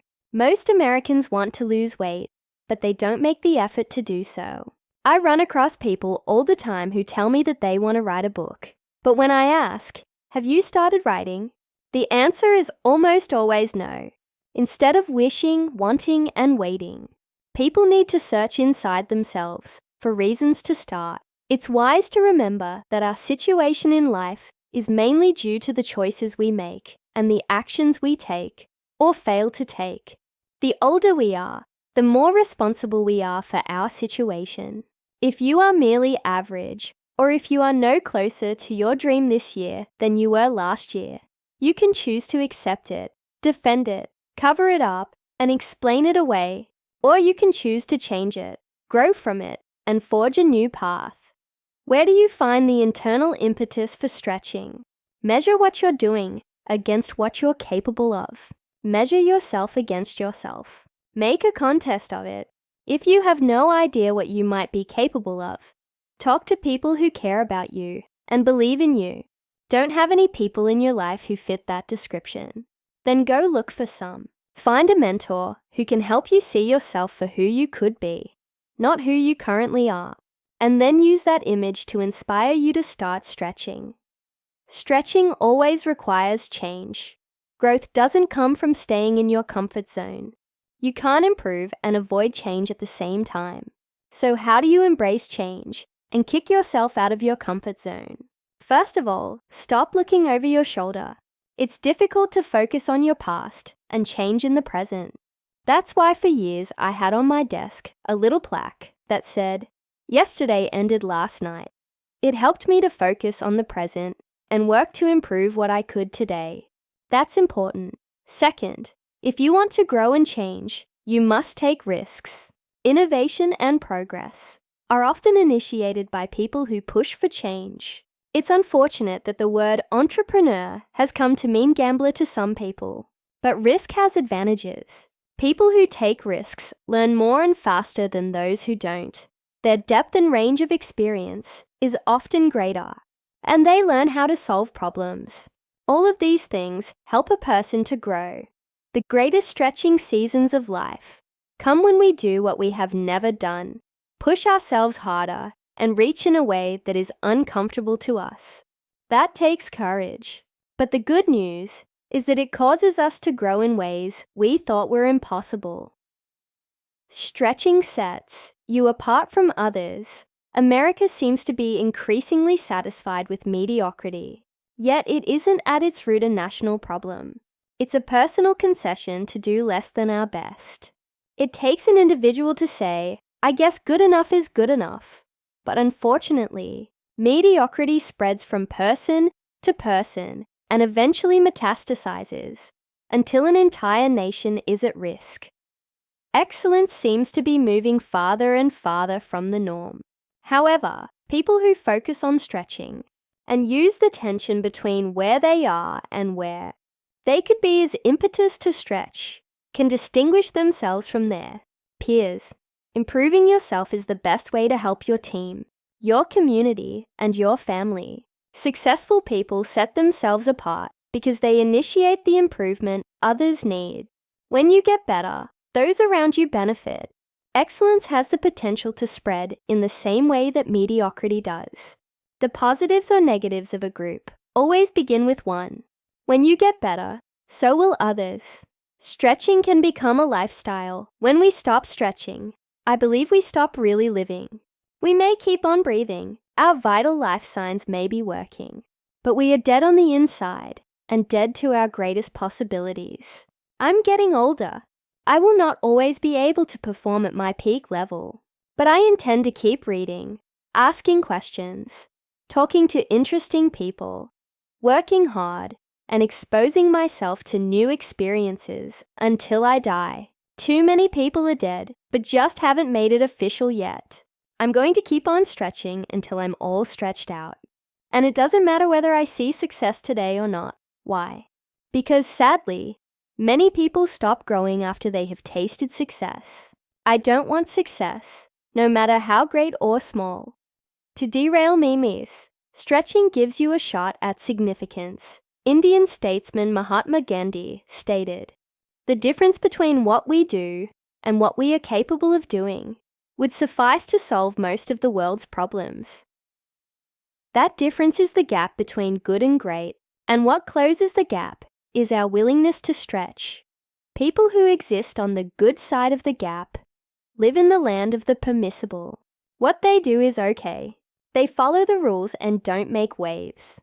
But do they make the difference they could if they learn to focus on stretching, cross over the gap, and you find yourself on the great side.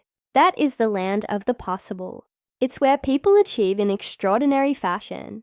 They do more than they believed they were capable of, and they make an impact. How?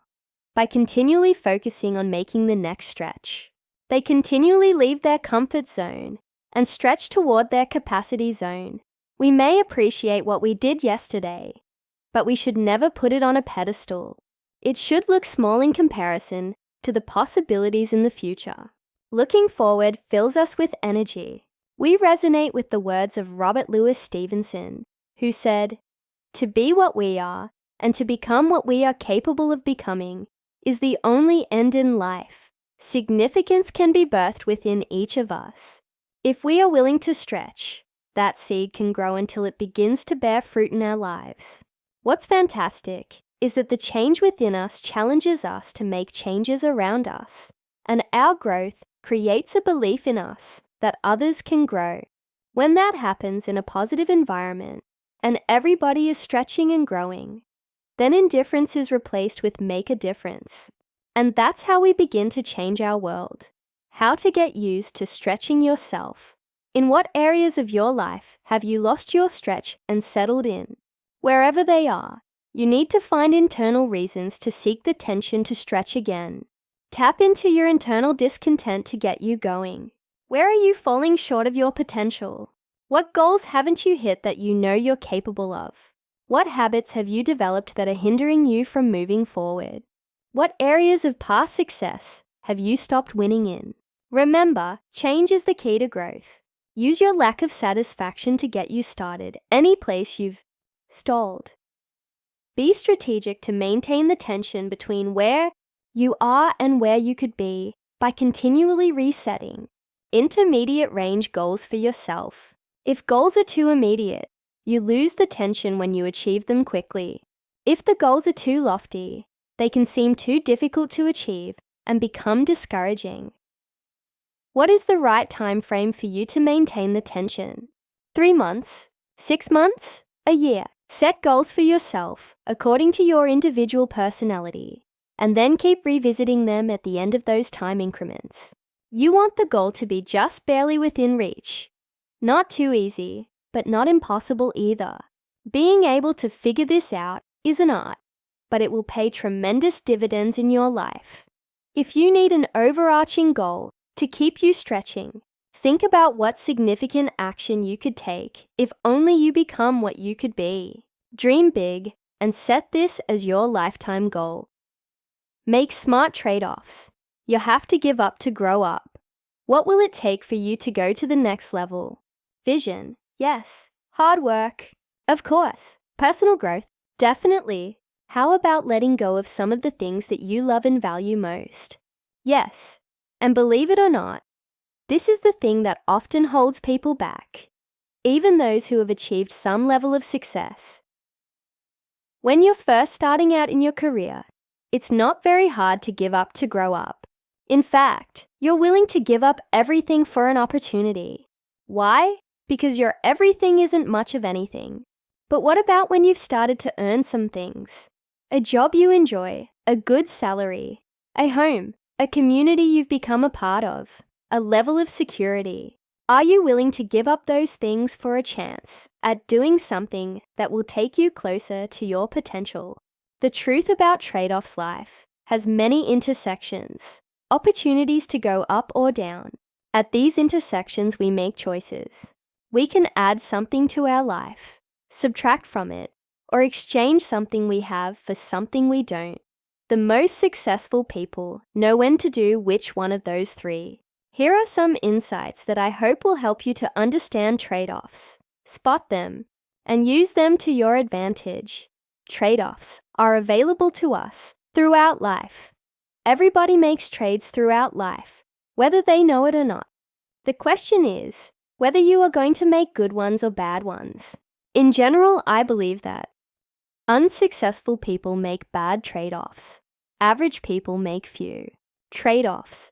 Successful people make good trade-offs. You have to be willing to keep making significant trade-offs if you want to keep growing and striving to reach your potential.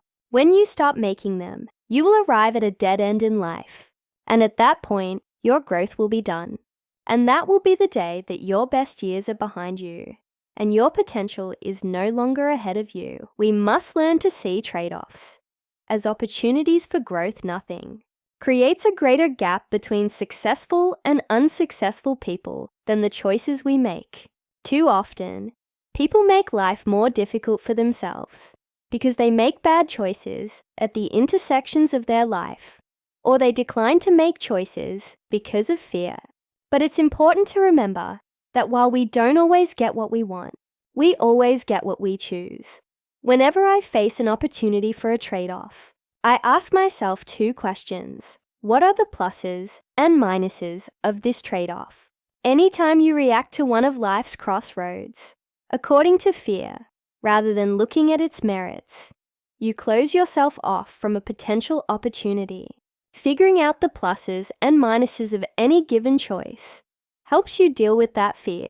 Looking at cold, hard facts can also lead you to discover that you have a tendency to overestimate the value of what you currently have and underestimate the value of what you may gain by giving it up. Will I go through this change or grow through this change? Good trade-offs are not something to be endured. That reflects a passive attitude and a mindset that says, I hope this turns out all right. Instead, positive trade-offs should be seen as opportunities for growth and seized. After all, we become better as a result of them. When we grow through change, we become active. We take control of our attitude and emotions. We become positive change agents in our own lives. Years ago, I determined that while others may lead timid lives, I would not. While others might see themselves as victims, I would not.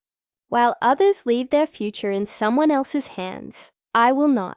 While others simply go through life, I will grow through it. That is my choice, and I will surrender it to no one. Trade-offs force us to make difficult personal changes. The difference between where we are and where we want to be is created by the changes we are willing to make in our lives. When you want something you have never had, you must do something you've never done to get it. Otherwise, you keep getting the same results. Changes to our lives always begin with changes we are willing to make personally. That's often not easy. But to get ourselves over the hump, we need to remember that change is personal. To change your life, you need to change. Change is possible. Everyone can change, including you. Change is profitable. You will be rewarded when you do change. Change may not always be easy, but it can always be done. We just need to remember that we are the key. The loss of a trade-off is usually felt long before the gain. Sometimes we want to change, but we don't want to wait for the result. And often, we become acutely aware of what we have lost in the trade because we feel that immediately, while we often don't reap the benefit of the trade until days, weeks, months, years, or even decades later. These in-between periods of transition can be a real challenge. We want the outcome, but we have to face the end of something we like and face the uncertainty between that ending and the hoped-for new beginning. The change feels like a loss. Some people deal with uncertainty fairly well. Others don't. Some recover from the psychological stress of change fairly quickly and process through it successfully. Others don't. How well you do will depend partly on personality and partly on attitude. You can't change your personality, but you can choose to have a positive attitude and focus on the upcoming benefits of the trade-off. Most trade-offs can be made at any time. There are many trade-offs in life that can be made at any time. For example, we can give up bad habits to acquire good ones anytime we have the willpower to make the decision. Getting an appropriate amount of sleep, trading inactivity for exercise, and developing better eating habits to improve our health are all matters of choice, not opportunity. Obviously, the sooner we make such decisions, the better, but most of the time they are not time-driven. After they make a bad trade-off, people often panic, feeling that they have blown it and can never recover. But seldom is that true. Most of the time, we can make choices that will help us to come back. So when it comes to choices, never say never. Never is a long, undependable thing, and life is too full of rich possibilities to have that kind of restriction placed on it. A few trade-offs come only once. The cycle of change gives us windows of opportunity in which to make decisions. Sometimes that cycle only goes around once. Miss it, and the opportunity is gone. The higher you climb, the tougher the trade-offs as you climb and accumulate some of the good things of life. The trade-offs demand a higher price. When we're at the bottom, we make trade-offs because of desperation. We are highly motivated to change. As we climb, we change because of inspiration. At this higher level, we don't have to anymore. We get comfortable. As a result, we don't make the trade-offs. One of the dangers of success is that it can make a person unteachable. Many people are tempted to use their success as permission to discontinue their growth. They become convinced that they know enough to succeed, and they begin to coast. You can't argue with success, they say, but they're wrong, because the skills that got you here are probably not the skills that will get you there. If you want to keep growing and learning, you need to keep making trades, and they will cost you. In the end, when we make trades, we are trading one part of ourselves for another part. You give part of your life to receive something back. That may not be easy, but it's essential. Trade-offs never leave us the same. We all have the power of choice. But every time we make a choice, our choice has power over us. It changes us. Even the bad choices can ultimately help us to change for good, because they clarify our thinking and show us ourselves. Some trade-offs are never worth the price. I'm all for making trade-offs. I have come to see it as a way of life, but not everything in my life is on the trading block. I'm not willing to trade my marriage for my career. I'm not willing to trade my relationship with my children or grandchildren for fame or fortune, and I'm not willing to trade away my values for anything or anyone. These kinds of trade-offs only lead to regret, and they are difficult to recover from. I believe that most people who make these kinds of devastating trades don't realize they're making them until after it's too late. That's why I believe it's important to create systems and draw lines to keep ourselves safe. For example, I give Margaret veto power over my schedule to keep me from spending too much time working. I also avoid being alone with any women other than family members. And I spend time every day in prayer to keep my values front and center in my life. I highly recommend that you make choices and use systems to keep yourself grounded and on track. Trade-offs worth making. What kinds of trade-offs have you been making so far in your life? Have you thought about it? Have you developed guidelines to help you decide what to strive for and what to give up in return? Allow me to give you 5 trade-offs that I have thought through that may help you to develop your own guidelines. I am willing to give up financial security today for potential tomorrow. Physician and writer George W. Crane said, "There is no future in any job. The future lies in the man who holds the job." I have always believed that to be true, and as a result, I have always been willing to bet on myself, and so much so that I often accepted financial risks or pay cuts to pursue what I believed was a good opportunity. I am willing to give up immediate gratification for personal growth when it comes to growth and success. Immediate gratification is almost always the enemy of growth. We can choose to please ourselves and plateau, or we can delay our gratification and grow. It's our choice. I am willing to give up the fast life for the good life. We live in a culture that idolizes movie and music stars, drools over opulent mansions, idealizes travel, and plays the lottery in hopes of someday getting the chance to live the fast life it so admires and emulates. But most of that is an illusion. It's like the airbrushed image of a model on the front of a magazine. It's not real. That's just one of the reasons I choose to forgo the fast life in favor of the good life. If you do the right work with purpose in the right place, with people you love, you will be living the good life. I am willing to give up security for significance. I know many people whose goal in life is security, emotional security, physical security, and financial security. But I don't think it's wise to measure progress according to security. I think it's wiser to measure it by significance, and that requires growth. You'll never get anywhere interesting by always doing the safe thing. Every trade-off is a challenge to become what we really are.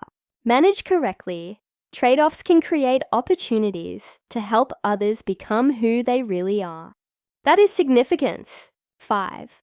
I am willing to give up addition for multiplication. I started my career as an achiever. My attitude in the beginning was, what can I do for others? But that is addition. Once I began to learn leadership, my question changed to, what can I do with others? That's multiplication. If you do not already consider yourself a leader, I want to encourage you to explore developing your leadership potential. However, if you believe that you don't have it in you to lead others, then consider becoming a mentor. Your investment in others will have a multiplying effect, and you won't regret the time you give. Most people try to take too many things with them as they journey through life. They want to keep adding without giving anything up. It doesn't work. You can't do everything. There is only so much time in a day. At some point, you reach your limit. Besides, we need to always remember that if nothing changes, nothing changes. How to make smart trade-offs. 1. Write your own personal list of trade-off principles. Start by using the list in the chapter to spark ideas. Am willing to give up financial security. Today, for potential tomorrow, I am willing to give up immediate gratification for personal growth. Am willing to give up the fast life for the good life. I am willing to give up security for significance. Am willing to give up addition for multiplication. Think about worthwhile trade-offs you have made in the past that you believe will continue to be good ideas for the future. Also consider what might be needed for you to reach your potential, along with what you might need to give up to fulfill it too. It's just as important for you to know what you are not willing to give up as it is to identify what you are willing to give up. Think through the things that are non-negotiable in your life and list them. Then for each, identify its greatest potential threat and what safety measures you need to put into place to protect it. What trade do you need to make right now that you have been unwilling to make? Most people settle in and learn to live with a limitation or barrier that can be removed by making a trade. What is that next thing you need to trade for? And what must you give up to get it? 12. Learn to ask more questions. Growth is stimulated by asking why. I believe curiosity is the key to being a lifelong learner. And if you want to keep growing and developing, you must keep on learning. Curious people possess a thirst for knowledge.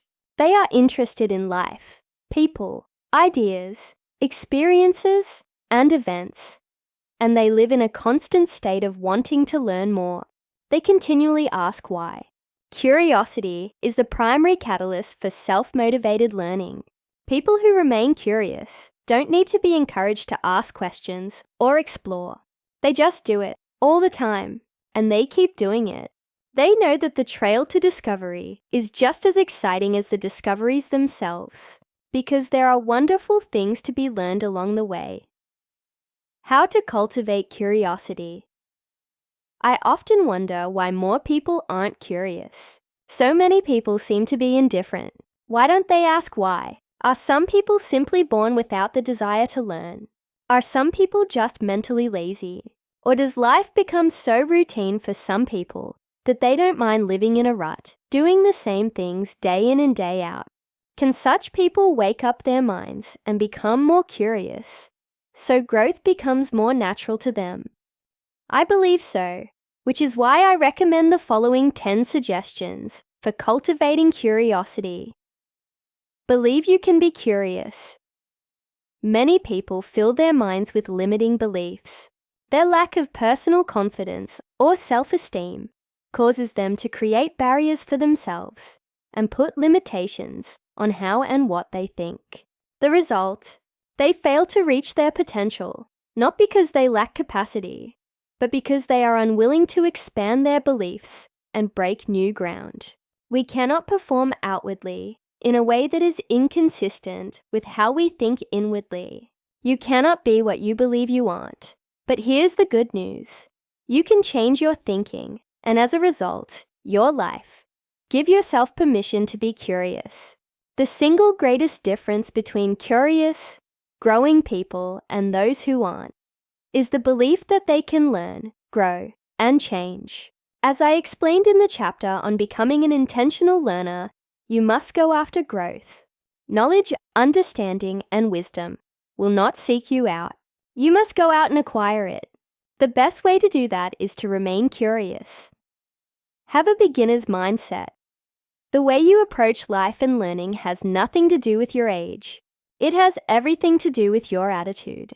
Having a beginner's mindset means wondering why and asking a lot of questions until you get answers. It also means being open and vulnerable. If your attitude is like that of a beginner, you have no image to uphold, and your desire to learn more is stronger than the desire to look good. You aren't as influenced by preset rules or so-called acceptable thinking people with a beginner's mindset approach life the way that a child does. With curiosity, the direct opposite of people who have a beginner's mindset are the know-it-alls. They see themselves as experts. They have a lot of knowledge, education, and experience. So instead of asking why and starting to listen, they start talking and give answers. Anytime a person is answering more than asking, you can be sure they've slowed down in their growth and have lost the fire for personal growth. Make why your favorite word. Albert Einstein said, "The important thing is not to stop questioning. Curiosity has its own reason for existing. One cannot help but be in awe when he contemplates the mysteries of eternity, of life, of the marvelous structure of reality. It is enough if one tries merely to comprehend a little of this mystery every day. Never lose a holy curiosity. The secret to maintaining that holy curiosity is to always keep asking why. Most of the time, focused questions begin with the word why. That word can really help you to clarify an issue. And it's important how you ask the question. People with a victim's mindset ask, "Why me?" Not because they want to know, but because they feel sorry for themselves. Curious people ask the question to find solutions, so they can keep moving forward and making progress. Ask why, explore, evaluate what you discover, repeat. That's a pretty good formula for growth. Never forget, anyone who knows all the answers is not asking the right questions. Spend time with other curious people. When you think of curiosity, growth, and learning, do you think of formal education? I think in the early grades, curiosity is encouraged, but after that, it's not. Most formal education steers people toward answers rather than questions.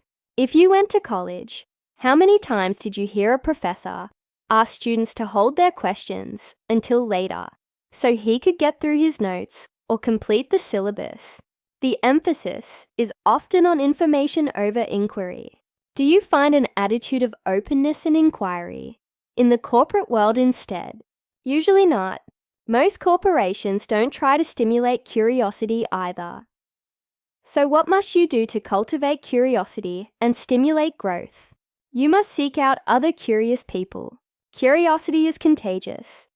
I know of few better ways of cultivating and sustaining curiosity than being around others who possess great curiosity. Learn something new every day. One of the best ways to remain curious is to begin each day with a determination to learn something new, experience something different, or meet someone you don't already know. Doing this requires 3 things. First, You must wake up with an attitude of openness to something new. You must see the day as having multiple opportunities to learn. Second, you must keep your eyes and ears open as you go through the day. Most unsuccessful people accept their day, tuning things out, simply hoping to endure it. Most successful people seize their day, focusing in, ignoring distractions. Growing people remain focused, yet maintain a sensitivity and awareness that opens them up to new experiences. The third component is reflection. It does little good to see something new without taking time to think about it. It does no good to hear something new without applying it. I found that the best way to learn something new is to take time at the end of the day to ask yourself questions that prompt you to think about what you learned. Remember, experience is not the best teacher. Evaluated experience is eyes. Partake in the fruit of failure. A curious growing person approaches failure differently than someone who isn't curious. Most people see failure, mistakes, and errors as signs of weakness. When they fail, they say, "I'll never do that again." But people who grow and develop see failure as a sign of progress. They know that it is impossible to continually try without sometimes failing. It's part of the curiosity journey. Therefore, they make failure their friend. When failure is your friend, you don't ask, "How can I distance myself from this experience?" Instead, you ask, "Why did this happen? What can I learn? How can I grow from this?" As a result, you fail fast, learn fast, and get to try again fast. That leads to growth and future success. Stop looking for the right answer. There are many people who are motivated to find the right answer to any question. But there is always more than one solution to a problem. If you believe there is only a single right solution, you either get frustrated because you can't find it, or if you think you have found it, you stop searching and perhaps miss better ideas. In addition, when you land on what you consider to be the right answer, you become complacent.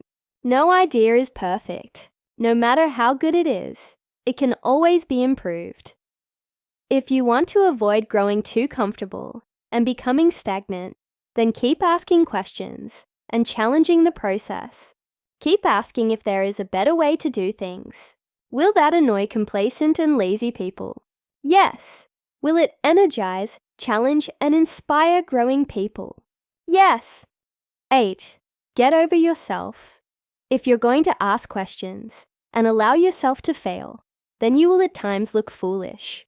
Most people don't like that. Do you know what my response is? Get over yourself. We need to be more like young children, who don't worry if a question is foolish. They just ask it. They don't worry about whether they will look dumb trying something new. They just do it, and as a result, they learn.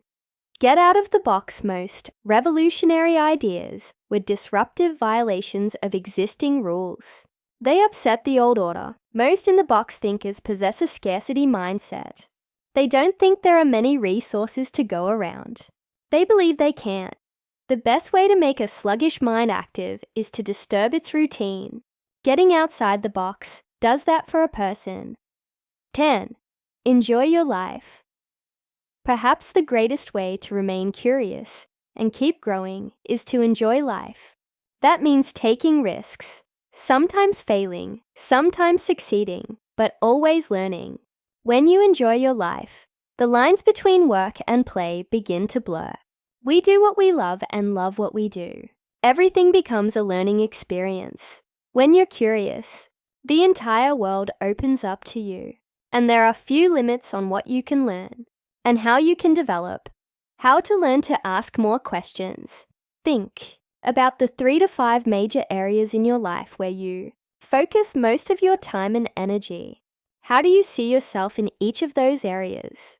Do you think of yourself as an expert or a beginner? If you see yourself as an expert, you may be in trouble when it comes to further growth. Beginners know they have a lot to learn and are open to every possible idea. They are willing to think outside of the box.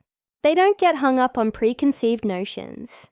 They are willing to try new things, If you have a beginner's mindset in an area, do everything you can to maintain it.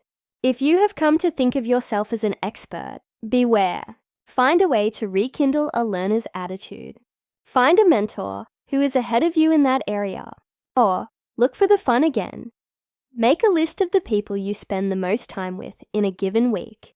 Now rate each person on his or her level of curiosity. Are the majority of people in your world questioners? Do they often ask why? Do they like to learn new things?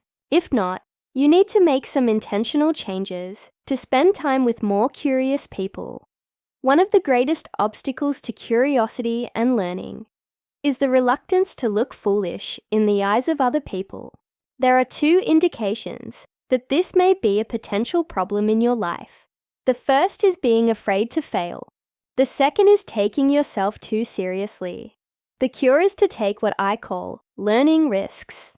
Sign up to do or learn something that takes you completely out of your comfort zone.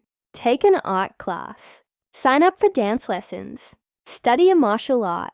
Learn a foreign language. Find a master at calligraphy or bonsai to train you. Just be certain to pick something that you find fun, where you cannot be seen as an expert, and that is far out of your comfort zone. Find a good mentor. It's hard to improve when you have no one but yourself to follow. I have learned a lot from people I've never met. Dale Carnegie taught me people skills when I read How to Win Friends and Influence People in junior high school. James Allen helped me understand that my attitude and the way that I thought would impact the course of my life when I read As a Man Thinketh. And Oswald Sanders revealed the importance of leadership to me for the first time when I read his book, Spiritual Leadership. Most people who decide to grow personally find their first mentors in the pages of books. That is a great place to start. For that matter, it's a great place to continue. Every year I learn from dozens of people whom I will never meet. But at some point, you must find personal models too. If you follow only yourself, you will find yourself going in circles. But you must be selective in whom you choose as a mentor. From both the positive and the negative experiences I've had with mentors, I have developed criteria to determine the worthiness of a model for me to follow. I share them with you in the hope that they will help you to make good choices for this area of your growth. A good mentor is a worthy example. We become like the people we admire and the models we follow. For that reason, we should take great care when determining which people we ask to mentor us. They must not only display professional excellence and possess skill sets from which we can learn, they must also demonstrate character worthy of emulating. Many athletes, celebrities, politicians, and business leaders today try to disavow being any kind of role model when others are already following them and mimicking their behavior.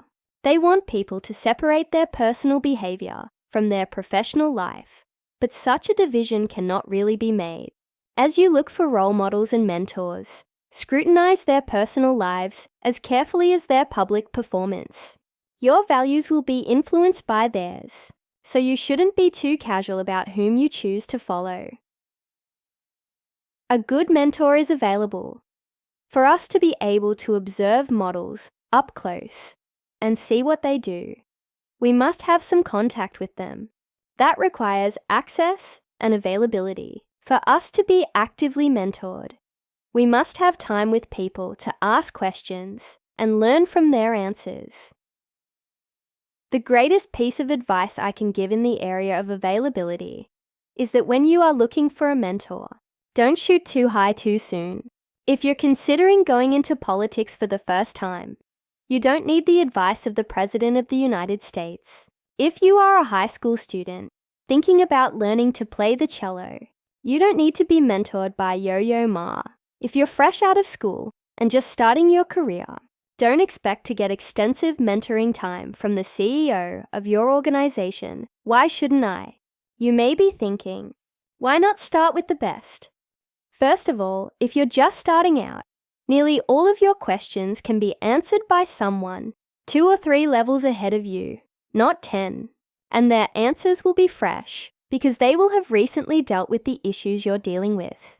Second, CEOs need to be spending their time answering the questions of the people who are on the verge of leading at their level. I'm not saying you should never go to the top.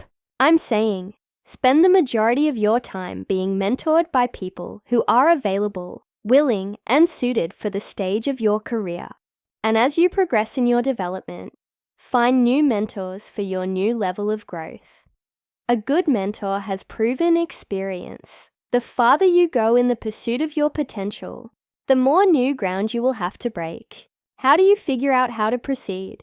Benefit from others' experience. As the Chinese proverb says, to know the road ahead, ask those coming back. I don't know of a successful person who hasn't learned from more experienced people. Sometimes they follow in their footsteps. Other times they use their advice to help them break new ground. A good mentor possesses wisdom, the understanding, experience, and knowledge of mentors with wisdom help us to solve problems that we would have a hard time handling on our own. Wise people often use just a few words to help us learn and develop. They open our eyes to worlds we might not have otherwise seen without their help. They help us navigate difficult situations. They help us to see opportunities we would otherwise miss. They make us wiser than our years in experience. A good mentor provides friendship and support. The first question most followers ask of a mentor is, "Do you care for me?" The reason for this question is obvious. Who wants to be guided by a person who isn't interested in them? Selfish people will assist you only insofar as it advances their own agenda. Good mentors provide friendship and support, unselfishly working to help you reach your potential. If the person who offers to mentor you doesn't really support you and offer you friendship, then the relationship will always fall short of your expectations. Knowledge without support is sterile.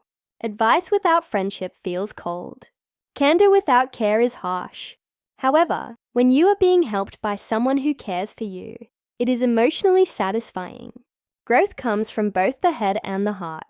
Only supportive people are willing to share both with you. A good mentor is a coach who makes a difference in people's lives. Coaches make a difference in others' lives. They help them grow. They improve their potential. They increase their productivity. They are essential to helping people effect positive change. In my opinion, good coaches share 5 common characteristics.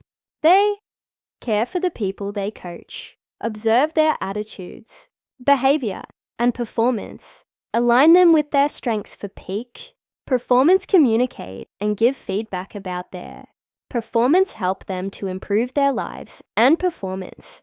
The process of growing with the help of a mentor usually follows this pattern. It begins with awareness. You realize that you need help and that following yourself is not a viable option for effective personal growth. When a person comes to such a realization, one of 2 things can happen. The first is that the person's pride swells up and he cannot bring himself to ask another person for advice. This is a common reaction. The other reaction to awareness is to humble yourself and say, "I need your help." That decision not only leads to greater knowledge, but it also often develops maturity. It reinforces that people need one another, not just when they're young and starting out, but their entire lives. As I look back over my life, I recognize that the greatest assets to my growth journey were people. But then again, so were the greatest liabilities. The people you follow, the models you emulate, the mentors you take advice from, help to shape you. If you spend your time with people who subtract from you, who belittle you or undervalue you, then every step forward that you attempt to take will be difficult. But if you find wise leaders, good role models, and positive friends, you will find that they speed you on your journey. No matter who you are, what you have accomplished, how low or how high your life has taken you, you can benefit from having a mentor. If you've never had one, you have no idea how much it can improve your life. If you have had mentors, then you already know, and you should start passing it on by becoming a mentor to others, because you know that it's hard to improve when you have no one but yourself to follow. How to find a good mentor. Find a next step mentor. Think about where you are currently in your career and the direction you would like to go. Look for someone you admire who is 2 or 3 steps ahead of you on that same track. This person doesn't necessarily need to be in your organization. Look for the qualities needed in a good mentor. A worthy example: availability, proven experience, wisdom, willingness to be supportive, and coaching skills. If those are present in this individual, ask him or her to mentor you. Before any meeting with a mentor, come prepared with 3 to 5 thoughtful questions, the answers to which will help you significantly. After you've met, work to apply what you've learned to your own situation. Don't ask for another meeting until you have done that. At your next meeting, begin the session by telling your mentor how you applied what you learned, or how you tried to apply it and failed, so you can learn what you did wrong. Then ask your new questions. Follow this pattern, and your mentor will be rewarded for his or her effort and will probably be glad to continue helping you. We all need people who can help us sharpen specific strengths or navigate through certain problem areas. Whom do you talk to when you have questions related to career, marriage, parenting, spiritual growth, personal disciplines, hobbies, and so on? No one person can answer all of these questions. You need to find several individual consultants to help you. Spend some time making 2 lists. First, list the specific strengths or skills you want to improve to reach your potential. Second, list the specific problem areas where you feel the need for ongoing guidance. Begin looking for people with expertise in these particular areas and ask them if they would be willing to answer questions when you have them. Do you have long-term models whom you observe, follow, and learn from? People who can give you advice regarding the big picture of your life and career? Or are you trying to improve while having no one but yourself to follow? If you haven't been asking others to help you on your journey, it's time to start. Most of us begin by looking for worthy models to follow, by reading about them in books. Start there. But don't leave it at that. Look for people who will give you access to their lives. As you look for models and mentors, I want to give you a word of caution. Oftentimes, people look good from far away, but when you get to know them, you discover qualities you don't admire. If that happens to you, please don't allow it to discourage you. There are plenty of people out there who have integrity and who are worthy to be respected and followed. Keep looking for them and you will find them.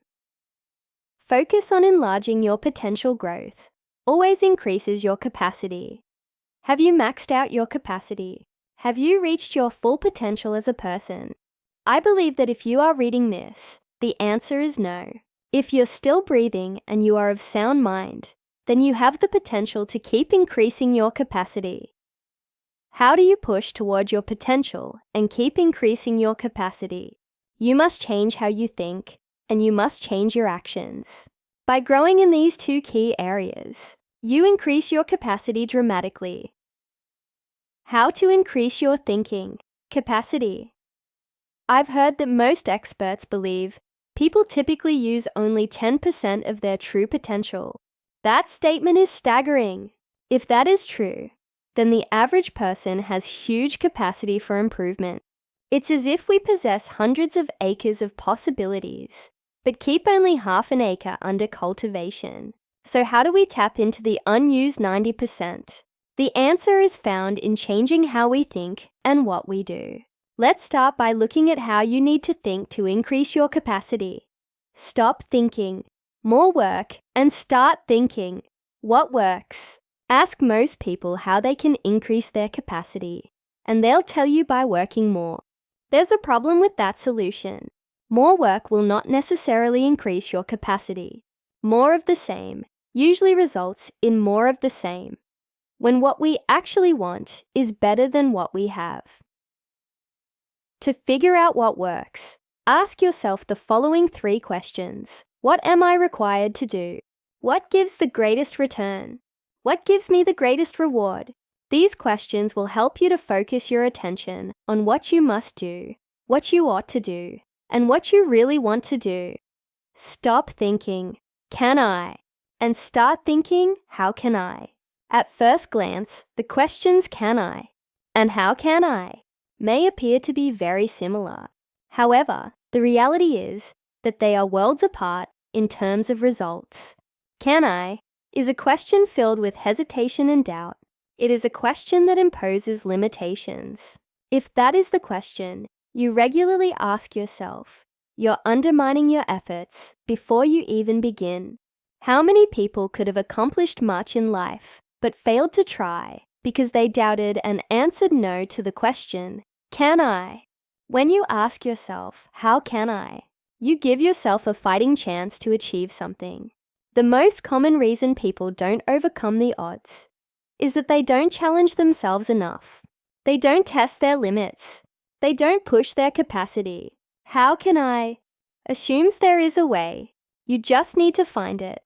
If you have spent time in a negative environment or you have experienced abuse in your life, you may find this thinking transition to be very difficult.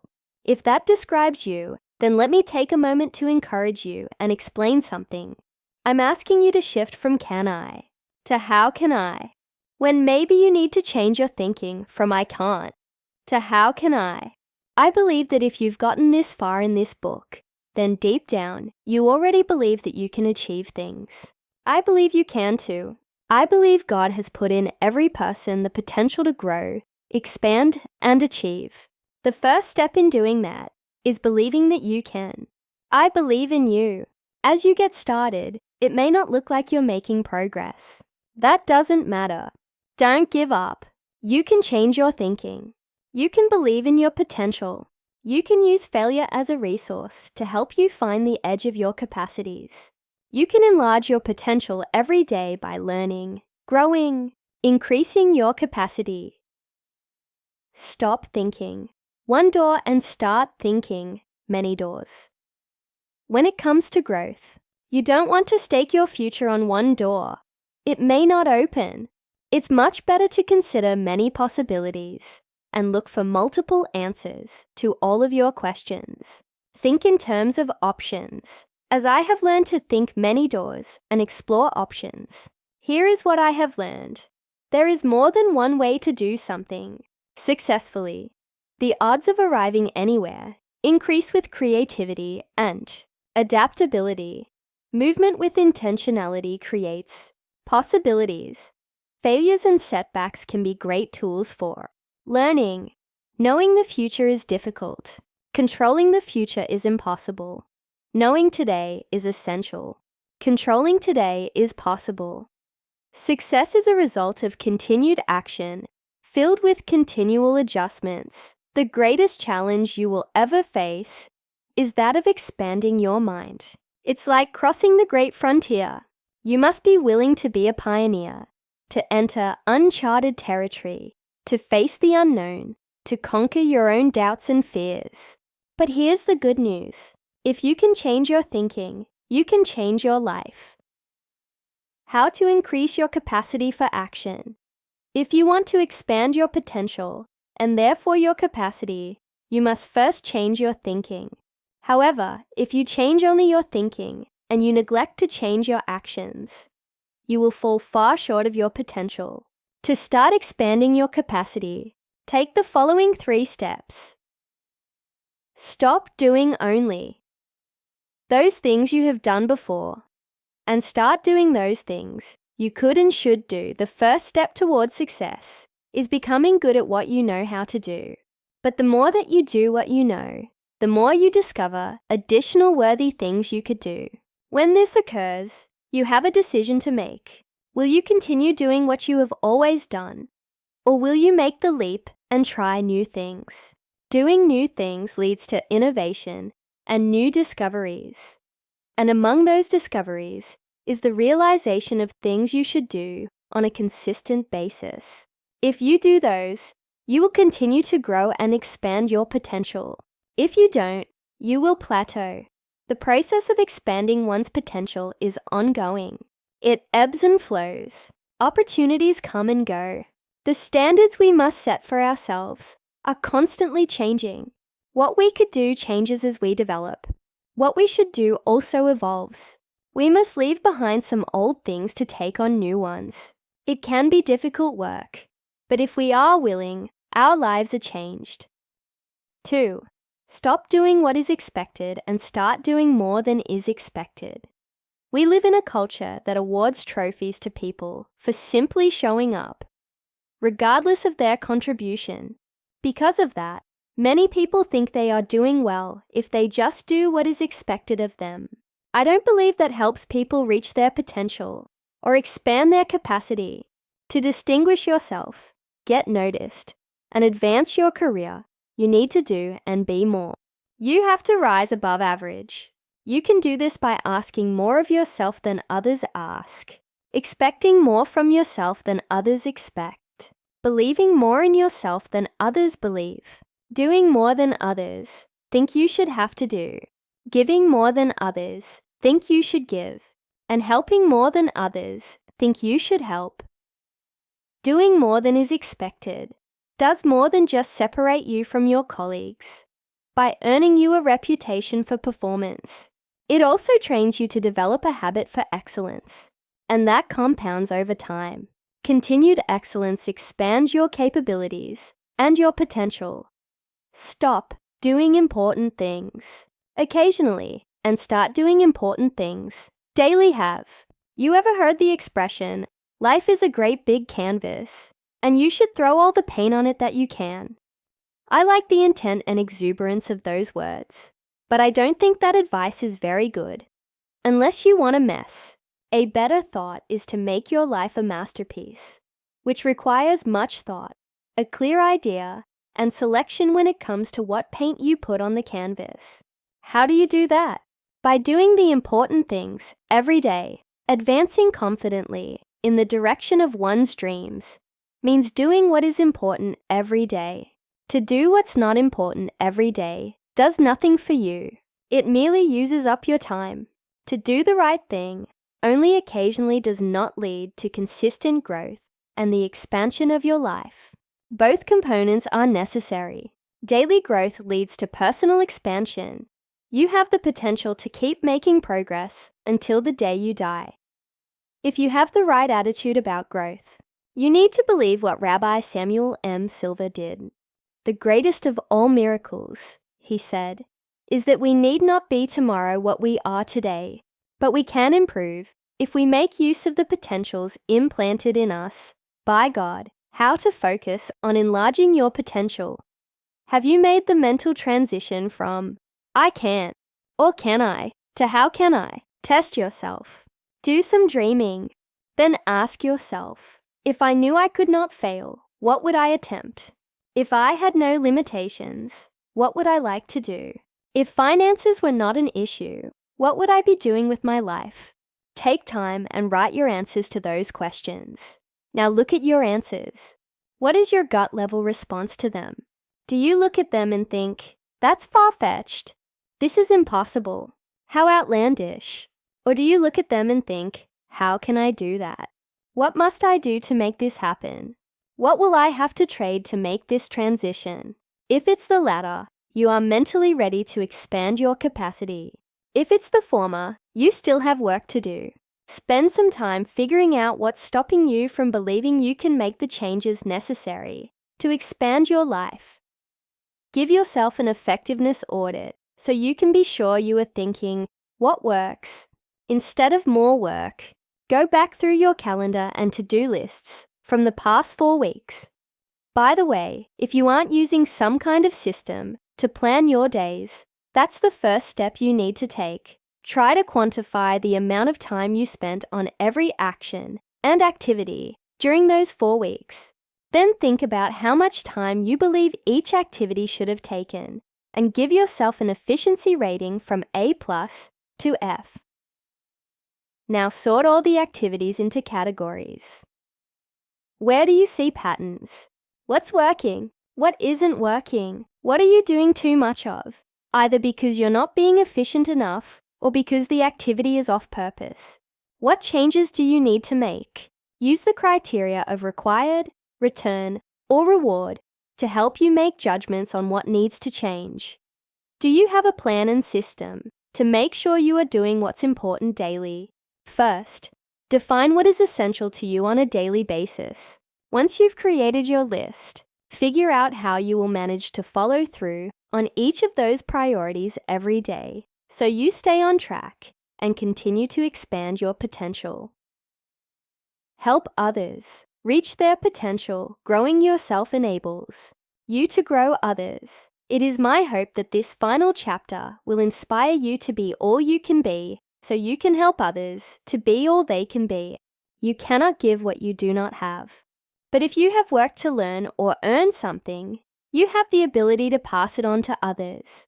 If you keep growing and determined to help others reach their potential, you will have much to give other people and make a positive impact on your world. Be a river, not a reservoir. How do you increase your chances of being able to help others and make a significant contribution in your lifetime? Think of yourself as a river instead of a reservoir. Most people who do make personal growth part of their lives do it to add value to themselves. They are like reservoirs that continually take in water, but only to fill themselves up. In contrast, a river flows. Whatever water it receives, it gives away. That's the way we should be as we learn and grow. That requires an abundance mindset, a belief that we will keep receiving. But as long as you are dedicated to personal growth, you will never experience scarcity and will always have much to give. Making the right contribution choices. Giving of your time, expertise, and resources without expecting anything in return is an unselfish act that makes the world a better place. We need more givers. When you focus more on the wants and needs of others, more of your own wants and needs are met. In contrast, when you choose to hoard what you have rather than give, you become the center of your own lonely universe, and you become less content, not more. As a result, you repel both people and potential blessings. You can become a more generous and giving person, even if you already exhibit those qualities. However, to do that, you must be a growing and developing person, and you must be intentional in your efforts to add value to others. Here are some suggestions to help you cultivate an attitude of contribution. Be grateful. People who aren't grateful are not givers. They rarely think about others. They think only of themselves. Their days consist of looking for others to help them, give to them, serve them.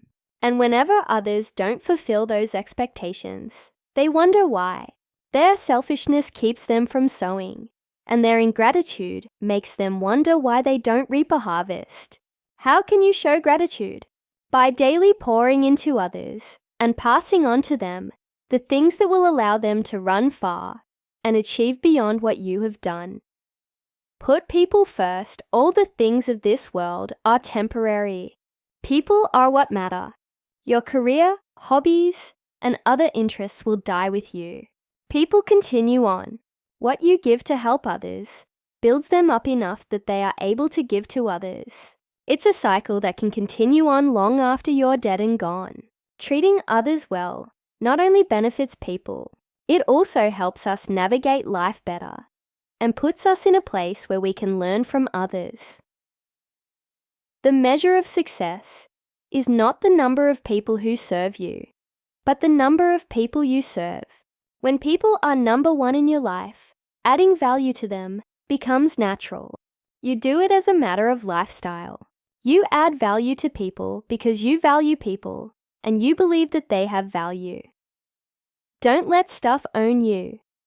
No one should ever become a slave to his stuff. No one should make acquiring more just for the sake of having more his life's work. If you want to be in charge of your heart, don't allow possessions to take charge of you. The question is, do you own your stuff or does your stuff own you? Contributors take the stuff they own and use it as an asset to make this world a better place to live. And they do this regardless of how much or how little they have. Don't let people own you. When Margaret and I were newly married, and I was starting my career, we had very few resources. Basically, we were scraping to get by. During that time, we became friends with a couple that was financially well off. Each Friday night, Jack and Helen would take us to a fine restaurant and buy our meal. It was the highlight of my week, since Margaret and I could not afford to eat there. Over a 2-year period, we received many wonderful benefits of this friendship, and we were very grateful. After 3 years in that position, I got an offer to become the leader of a larger church. It was a tremendous opportunity, with great advancement and potential. When I announced that I would be leaving to take it, Jack was not pleased. I'll never forget his words. "John, how can you leave after all that I have done for you?" It was in that moment that I realized Jack was starting to slowly own me. He was keeping score, and I had no idea. It was a wake-up call. That was the day I made a choice. I would always try to give more than I received in relationships, and I would never keep score. I would be on the giving side of life whenever possible. Obviously, I still receive from others. I am blessed beyond words for what others have done for me, but I didn't want to give away control of my life. It's hard to give yourself away when someone else owns you. I wanted to be able to value people with no strings attached. A giving life should be liberating to yourself and to those you help. 5. Define success as sowing, not reaping. Novelist Robert Louis Stevenson said, "I consider the success of my day based on the seeds I sow, not the harvest I reap." That should be the way we judge not only our days, but our entire lives. Unfortunately, most people sow little and expect to reap a lot. Their focus is on payday. If you are sowing only for quick returns in life, then you will usually be unhappy with the outcome and unable to keep giving and living while waiting. On the other hand, if you sow continually and abundantly, you can be sure that in due season there will be a harvest. Successful people know this and focus on sowing, knowing that reaping will eventually come. The process is automatic. If you live life with the intention of making a difference in others' lives, your life will be full, not empty. Focus on self-development, not self-fulfillment. What's the main difference between self-development and self-fulfillment? The motive. Self-fulfillment means doing what I enjoy most. Self-development means doing what I am talented and uniquely fit to do. And that becomes my responsibility. Chasing self-fulfillment is a bit like chasing happiness. It's an emotion that cannot be sustained. It relies too much on circumstances. It depends on a person's mood. In contrast, you can develop yourself regardless of how you feel, what circumstances you find yourself in, your financial situation, or the people around you. Yes, keep growing to keep giving. Whenever people stop actively learning and growing, the clock has started ticking down to a time when they will no longer have anything left to give. If you want to keep giving, you have to keep growing. Sometimes people stop learning because they become complacent. They believe they have grown enough, or they want only to make the most of what they already have in terms of skill and knowledge. That's when they start to plateau and then decline. They lose their innovative spirit. They begin to think about being efficient instead of breaking ground. They cut costs instead of investing in growth. Their vision becomes very limited, and instead of playing to win, they start playing not to lose. We all love doing what we're good at, but being good at something requires us to keep our skills sharp. Less skill leads to less enthusiasm, and eventually discontent. If we reach this stage, we start looking behind us, because that is where our best days are. We think about the good old days, the glory days. At that point, we're only a few short steps from obsolescence. Nobody wants to learn from a has-been. If you want to give until you've given all you have, you must keep growing until you can grow no more. How to help others reach their potential. What is your underlying desire in life? Is it self-fulfillment or self-development? Are your efforts designed to make you feel good or to make you be your best? Is your goal to be successful or to achieve significance? Are you trying to achieve so you can feel happy? Or are you trying to put yourself in a place to help others win? These distinctions may seem subtle, but they really make a difference. Trying to feel fulfilled brings a never-ending restlessness because you will never be completely satisfied. Trying to develop yourself is a never-ending journey and will always inspire you because every bit of progress is a victory. Yet there will always be new challenges to excite and inspire you. Make sure that no person owns you. Make a list of the key people in your life. Now think about each relationship and determine if you are mostly the giver, you are mostly the taker, or the relationship is even. If you are primarily the taker, then you need to make adjustments so the other person doesn't have power over you. Make the effort to outgive the people in your life without keeping score. You can do this not only with your family and friends, but even with your employer. Make an effort to give more work than your organization pays you for. Not only will the people you work for and with value you, but you will add value to them. And if you have an opportunity to move on to bigger and better things, you will be able to do so, knowing that you have always given your best. I have one final application exercise for you in this book, and that is to put people first in your life. Write down your top 3 to 7 goals and dreams. Now write down the names of the most important people in your life. Be honest with yourself. Which comes first, the people or your goals and dreams? Make the decision to put others ahead of your own agenda. Put your family ahead of your own desires. Put the development of people at the workplace ahead of your own advancement. Serve others instead of yourself. Commit to it, and then invite others in your life to hold you accountable. And remember, sometimes the seeds you sow take a long time to grow, but there always is a harvest. This is the end. Thank you for listening. Please like and subscribe to our channel for more full audiobooks.